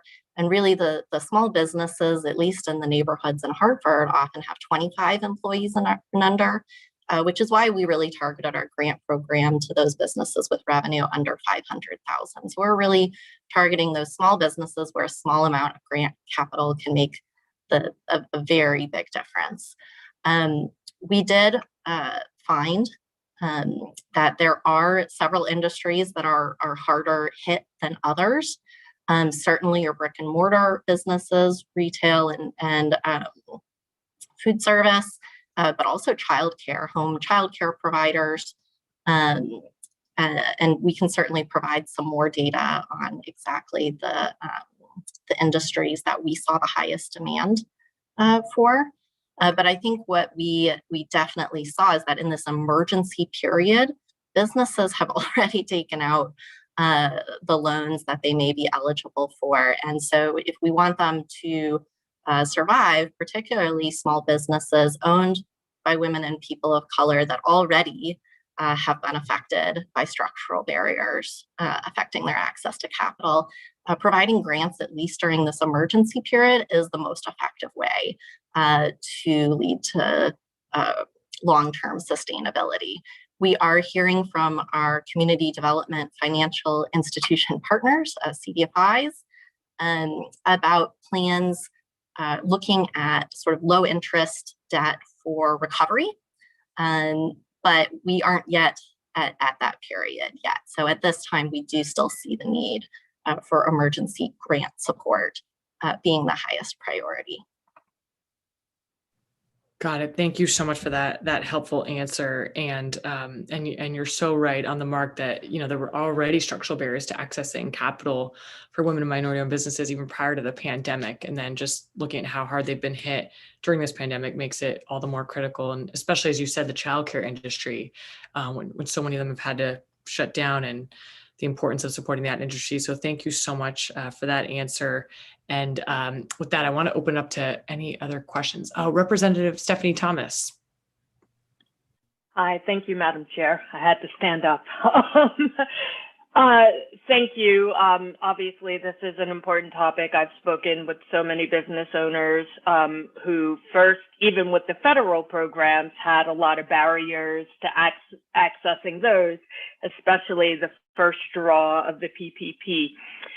One thing I hadn't thought of prior to this pandemic, when talking about grant capital for small and women-owned businesses, minority and women-owned businesses, I hadn't thought about restricting the grants for certain uses, like we saw with PPP, to keep staff on or to pay rent or utilities. And I'm just curious if that is something we should think about with grant relief programs. Do you have any data or any anecdotal thoughts about if that's helpful or harmful?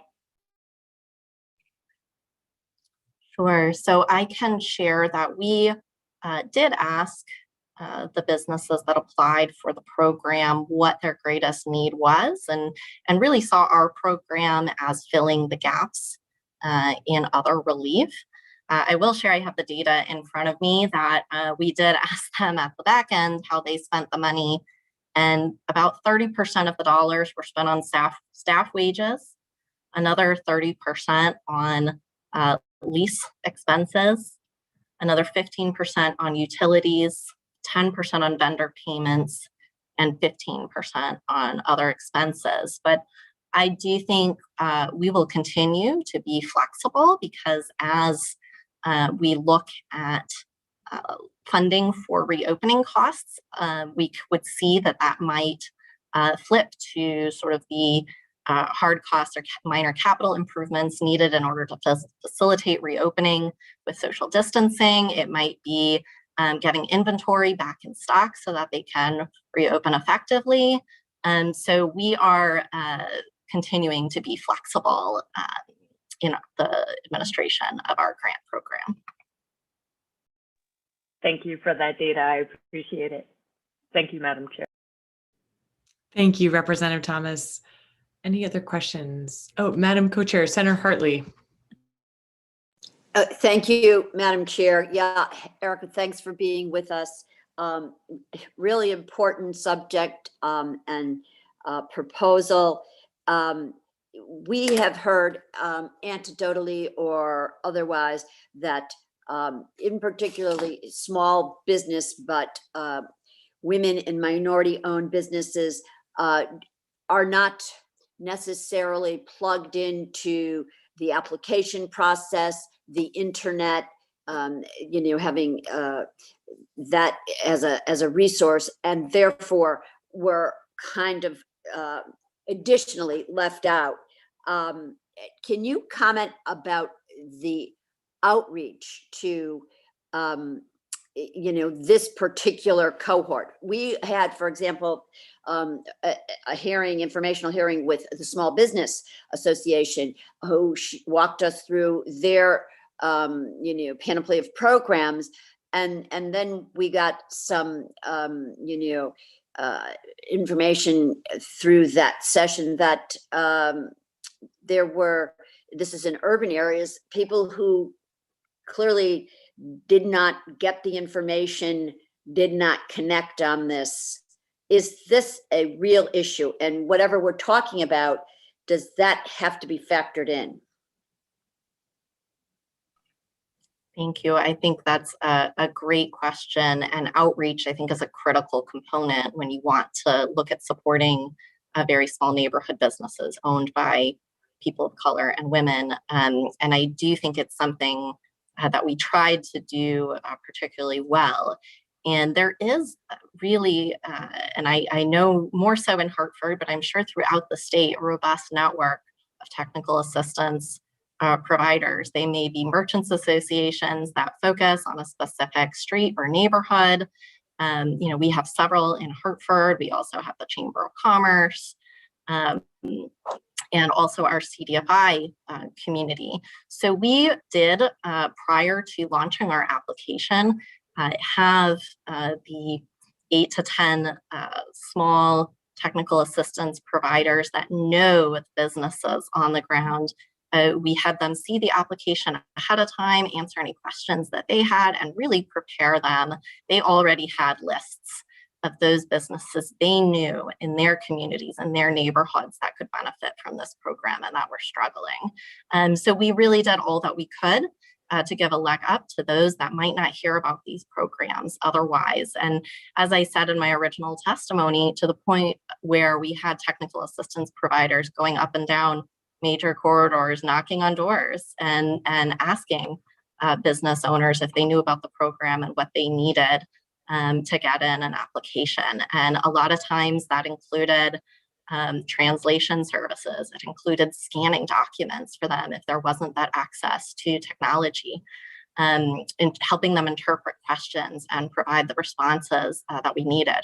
We had a very streamlined application process. It was in Spanish as well as English, but I think the intentionality in that outreach and technical assistance support is critical to really reach neighborhood businesses, particularly those owned by Black and Latinx populations.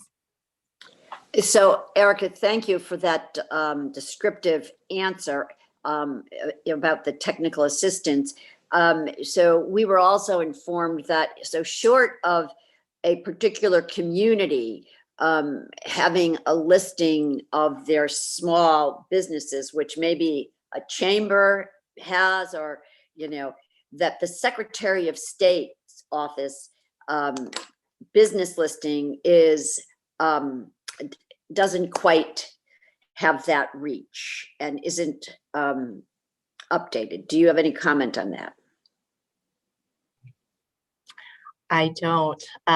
You know, we are a funder, so we're certainly a partner in this work, but we really rely on the CDFIs that we work with, the chamber and the technical assistance providers. So I unfortunately don't have thoughts on that particular question.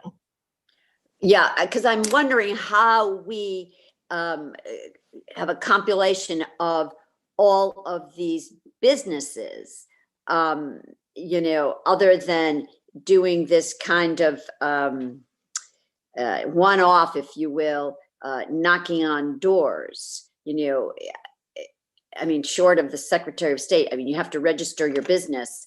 And so we're just trying to appreciate the situation and maybe leverage current technology in a better way than we have to date in order to achieve our goal. Because one of the things that has, as long as I've been kind of on this committee, that has come back to us is we have this goal, but we're not meeting it. We're not doing what we should on this particular goal. So we recognize it as a goal, but however we're seeking to achieve it seems to have some gaps. So that's what we're kind of wrestling with, but I appreciate your being with us and sharing your model, which is pretty compelling. Thank you, Erica. Thank you, Madam Chair, Co-Chair. Any other questions from committee members? Oh, Representative Thomas, yes. Yes, sorry, thank you. Again, I just want to piggyback on something Senator Hartley just alluded to. It occurs to me that for decades, there have been many women and minority-owned business programs, grants, et cetera. And I've often heard the criticism that they basically benefit white women because they are more likely to be looped in, et cetera, compared to some of these hard to reach minority-owned businesses. And I'd just be curious if you could speak any opinion you have about whether or not these communities can be bundled for that exact, if you're looking for a racial justice lens on this, or should they be bifurcated? Sure, I think that's a great question, and we've certainly seen that as well, which is why we always ask for data to be disaggregated, not only by gender, but also by race and ethnicity, so you can start to understand who exactly you're reaching. I think because of the specific target of our particular program, which is within the confines of the city of Hartford, which is a majority minority city, we didn't have that as an issue. However, I would certainly recommend if you are considering a program of broader scope to have specific targets specifically for race and ethnicity. And certainly there's some crossover there. I mean, we were talking about childcare earlier, and that is an industry where it's, especially in our cities, it's predominantly women of color that own those businesses. So yes, I would definitely recommend the committee to have specific targets. We want to encourage entrepreneurship by women. I do think, it is an area that in some instances can be dominated by men, but we do want to make sure that we have specific targets for racial and ethnic minorities. And I just wanted to address the last comments too by Senator Hartley. I think, the reason why this outreach will probably continue to be difficult for small businesses, particularly in urban areas, is because of the multiple issues that cause lack of access, such as lack of internet access, the digital divide, and then just, different cultural ways that businesses get access to capital. Many immigrant cultures don't necessarily use the banking system or the traditional resources that others do. They turn to their families and others. So in some ways, I think it's good to have those centralized ways to contact all businesses and let them know what's going on. But I do also think with this population, there's always going to have to be that additional outreach person to person that may be required. Thank you for your expertise. I will just add a footnote to what you just said. I've spoken to a few minority business owners who were struggling during COVID, and I have asked them if they have tapped into or followed some of these grant programs, government programs, and they said, oh, like, we will wait until we are destitute before we reach out for help, because they are very much invested in, like, this is our business. We will sell our car before we ask for help, which I think is a very interesting approach that we have to be aware of in whatever we shape. Thank you, Madam Chair. Thank you, Representative. Any other questions from committee members? Seeing none, Erica, thank you so much for your testimony today and for your support for this important bill. We really appreciate it. Next up, we have Eileen Grant.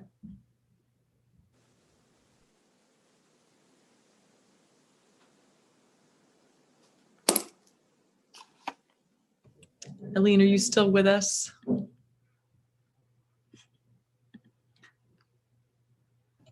Okay. She's there. I just, her mic is off and the camera's off as well. I'm not sure. Eileen, can you hear us? She may have stepped away. We'll move on to the next one and then we'll circle back to check in with Eileen. Next, we have Pamela Adams.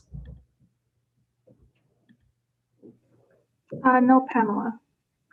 No Pamela. Okay. Next, we have Ashley Zane from CBIA. Welcome, Ashley. Thank you. So Chairs Hartley and Simmons, ranking members Buckby and Martin. My name is Ashley Zane. I'm a Government Affairs Associate with the Connecticut Business and Industry Association. I'm here to support two bills. The first being HB 6435, which extends the manufacturing apprenticeship tax credit to pass-through entities. As you all know already, many small to mid-sized companies file as pass-throughs.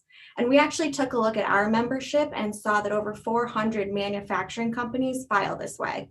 So allowing them to use the tax credit would help incentivize these smaller companies to take on apprentices and also fill the jobs gap that we're experiencing. So as you know, the Governor's Workforce Council put out a report saying that there's going to be a need for about 6,000 jobs per year moving forward in this industry due to our aging workforce and increased defense contracts.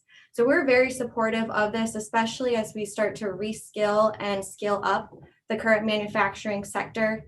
So we support this. And then the second bill today that we support is HB 5481, a grant program for women and minority-owned businesses. As you've just heard, many women and minority businesses struggle to gain access to capital and resources, and COVID-19 has just underscored this problem. Traditional programs have trouble marketing to these demographics, and as a result, many of these business owners have no idea what resources are available to them. So in terms of what type of grant program we would support, we looked at a blend of the Connecticut Cares Small Business Program and the Equity Matching Grant Program. We really like the $10,000 amount within the Equity Matching Grant, but sometimes it can be difficult, especially with COVID, to put up matching funds for these grants. And we also really like the Connecticut Cares Small Business because there is a list of eligible expenses that you could cover the funds with. as well as no matching part of that as well.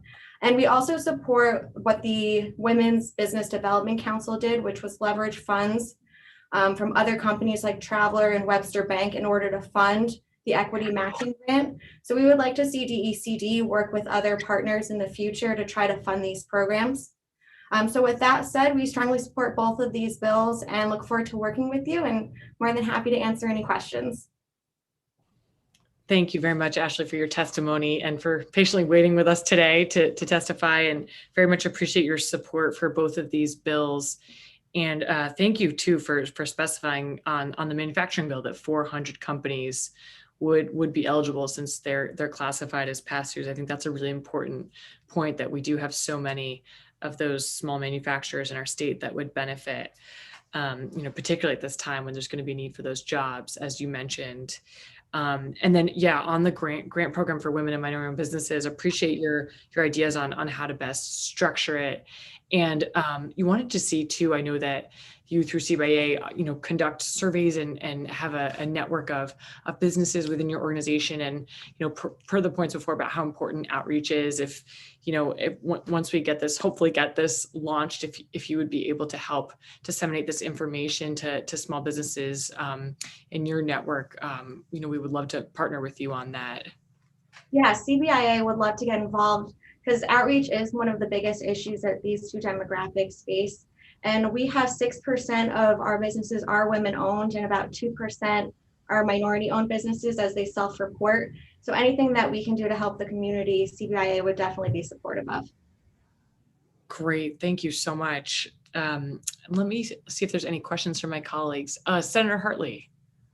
Thanks, Madam Chair. Thanks, Ashley, for once again being with us. So did you give us written testimony, Ashley? I did, yes. Okay, that's important as we try to, flush out the, in particularly the women and minority-owned business program. I'm interested in this concept of collaborating and leveraging with private sector. Wherever we can do that, we're a much stronger position. And then on the apprenticeship tax program, you know that roller coaster of events, but you say 400 companies filed. Is that a constant number compared to when we did pass this initially, or has that grown? I'm pretty sure it's grown, but I can double check and let you know for sure and get back to you with that information. Yeah, only because then that translates to the fiscal note. So, yes. Yeah, okay, that's important to know. Thanks, Ashley. Thank you, Madam Chair. Thank you. Thank you, Madam Co-Chair. Any other questions from committee members? Okay, great. Seeing none, Ashley, thank you so much for being with us today and for your support for these bills. Okay, next, let's circle back to see if Eileen Grant is with it. Oh, Eileen, we see you. Great, welcome. Oh, Eileen, I think you're muted now. Okay. How am I now? Yes, now we can hear you. Okay, I'm sorry. I apologize. No problem. Good afternoon, members of the committee. I'm Eileen Grant, co-president of the Friends of Connecticut State Parks, here today representing my organization and speaking in strong opposition to SB 167. Seaside State Parks is a unique property of the type most coveted by park visitors. As innumerable media stories highlighted this past pandemic year, parks, forests, and open space were of vital importance to the citizens of our state seeking respite, exercise, safe places to bring housebound families, and to grab a bit of carefree normalcy. In droves, residents headed to the shoreline and filled our coastal parks to capacity on every fair weather weekend and indeed on many weekdays as well. That parks offered free admission for Connecticut citizens, thanks to Passport to the Parks, only added to the pressing volume of visitation. Seaside, despite its lack of all but the most basic amenities, filled to capacity as well, because it possessed the most important of attributes, a stunning coastline and gentle spaces for passive recreation. Seaside is a generations-long favorite spot for fishermen. They shared space with sunbathers, walkers, and bird watchers, as well as those fascinated by the historically significant Cass Gilbert buildings. It was no matter that these buildings are unrestored. They provided atmospheric backdrop, much as do the romantic structures of nearby Harkness Memorial State Park, only a fraction of which have been rehabilitated. Harkness welcomes 250,000 visitors a year, despite its prohibition of swimming and despite its partial restoration. What matters to visitors of Harkness and Seaside is the siren call of the ocean and the freedom to enjoy spaces typically reserved only for those with means.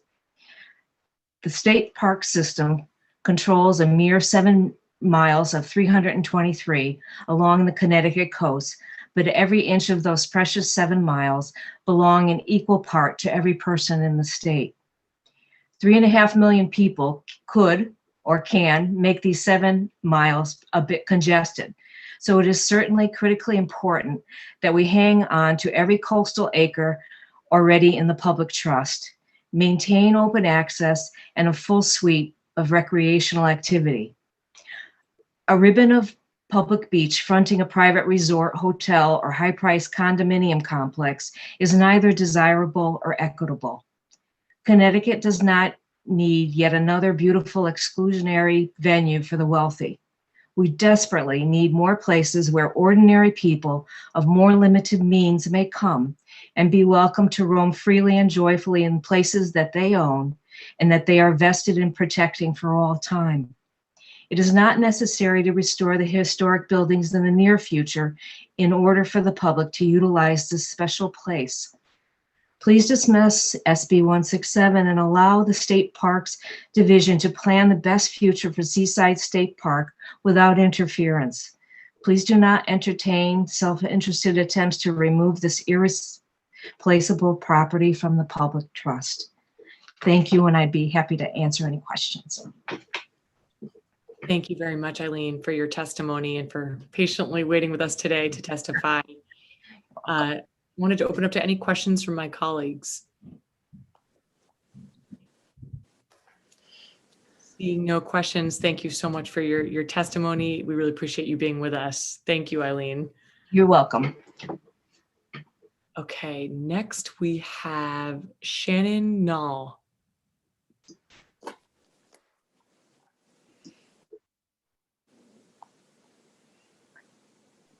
Shannon, are you still with us? Yes, I am. Oh, Hi. great. Hi, welcome. Thank you. Thank you. I am testifying this afternoon in support of House Bill 6121, and I've heard much of my written testimony echoed by my friends at Beans and Stephen Morris and my friends at the ARC, so I won't, and I echo everything that they have already said. So I do want to just share briefly my comments, but I did submit written testimony as well. So before I share my personal story today, I would like to share some facts about disability employment. According to the US Bureau of Labor Statistics, only 19% of the entire disability population is employed, compared to just over the 66% of non-disabled people who are employed. That's 4 out of 10 people with disabilities are underemployed. And that is according to the Governor's Committee on Employment and People with Disabilities. According to this same report, the 2 reasons employers do not hire people with disabilities is first, due to a lack of qualified candidates, and second, due to an inability to find qualified candidates. To me, these 2 reasons suggest a vicious circle of disability employment, and one my family has experienced personally, and I will share with you below. Prior to his graduation from high school in 2019, the Connecticut Department of Rehabilitative Services partnered with my school district to create what we hoped would be my son's first truly supported experience in a job. He, along with a dozen other students with disabilities, were required to sit for a 3-hour training session, something very challenging in and of itself. They shared their interests with the promise that a job in their particular field would be a goal. But in any regard, 60 hours of paid supervised job experience in their community would start in June. Now, by mid-June, we had heard from no one, and I began to follow up with various people at doors. To make a long story short, I worked with 2 different doors offices to find that there were, in fact, no businesses who felt that they could hire a person with a disability in my community, despite the fact that pay and training were not factors. From there, I contacted my state representative, John Hampton, and we set up a meeting with Commissioner Amy Porter and DOORS staff to address the situation. Within the next month, we received a case manager who then spent 4 months attempting to secure an employer. It was when I approached the Disability Services Coordinator at the University of St. Joseph, where my son attends college, that we were able to finally secure the opportunity for him to work in the campus bookstore. Almost 1 year after the initial meeting, my son was able to start his job in January of 2020, but then COVID hit. Now, this is the story of one student who started an employment journey through a state agency with a dozen others who may or may not have ever completed the experience they were promised and need. We followed all the steps that we were supposed to take, and we need more options. This is the story of one young man who wants to work and earn money to be independent. He wants to be a teacher and has completed several internships in his field, all with favorable reviews. He just made the dean's list at his college, and while his disability presents challenges which require initial support, he is clearly willing and able to work. He just needs the opportunity. A couple of tidbits about anecdotal stories about employers who hire people with disabilities. They report low turnover, increased productivity, and increased employee engagement and customer loyalty. And I love the expression, inclusion drives innovation. So thank you all so much for your time today, and I'd be happy to answer any questions. Thank you so much, Shannon. Thanks for bearing with us throughout this hearing, and your testimony was so compelling. Thank you for sharing those important statistics, and really love that expression too, that inclusion drives innovation. So thanks for all you do at Autism Speaks and for all for our community. Wanted to open up to my colleagues. Any questions from committee members? Yes, Representative Exum. Oh, Representative, I think you're muted. It's all I can do to raise my hand, and then I have to unmute, so 2 buttons. So I apologize. Thank you, Madam Chair. Thank you, Shannon, so much for coming this afternoon and for your testimony. And I think your testimony is very interesting because your son is connected with a university, and so he's on the dean's list, and the frustration. I can imagine. I mean, you tell me, what does it feel like for him to attain, to work, to have those achievements take place, and then find it difficult about a year to kind of chase an opportunity that he expected to be coming, in a very short time. Can you talk to what that's like for him? Sure, absolutely. And he did submit public testimony today, so I would encourage you to read that. His name is Jack Null, so for a firsthand account. But I can share it.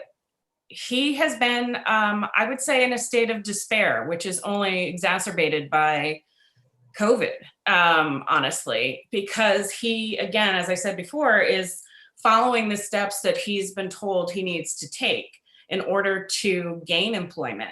And no matter how many times he fills out a job application or goes for an interview, he has never secured a job on his own. So he's frustrated. It impacts his self-confidence and definitely impacts the way he feels about the future. He is a guy who wants to live on his own. He wants to have a job. He wants to have a family. And he sees this as something that has inhibited him from achieving those goals. So or what prohibited. type of recommendations would you make as someone who has seen this firsthand? I know you work with or have worked with Autism Speak, so you must have heard a lot in that capacity. What kind of recommendations or observations could you make so that we can make those connections happen more readily? I would, as you pointed out, I would suggest and believe that there is huge opportunity within our university systems for, and universities in Connecticut in general, for people with disabilities to receive this training and this employment opportunity that their peers are getting, regardless of ability or challenges, I should say. It's sort of a natural setting for people to learn and to test and to push boundaries a little bit. So I would wholeheartedly encourage people to look at our universities as a jumping off point. I know that around the country, universities like Rutgers have started employment programs for people with disabilities. Off the top of my head, nothing is coming to me besides that. I've completely blanked, but I can offer that. Thank you very much. Well, thank you so much. And I do know how to contact you. So if there are other ideas and questions, I look forward to further collaboration. Thank you so much, Madam Chair. Thank you, Representative. Any other questions from committee members? Okay, seeing none. Thank you so much, Shannon, for being with us today and for your testimony. We really appreciate it. Thank you very much. Okay, I think we covered our official list for today. Madam Clerk, was there anybody that I missed or didn't call on? Nope, I think you got everyone. Okay, great. Is there anybody with us that would like to testify that didn't get a chance to yet?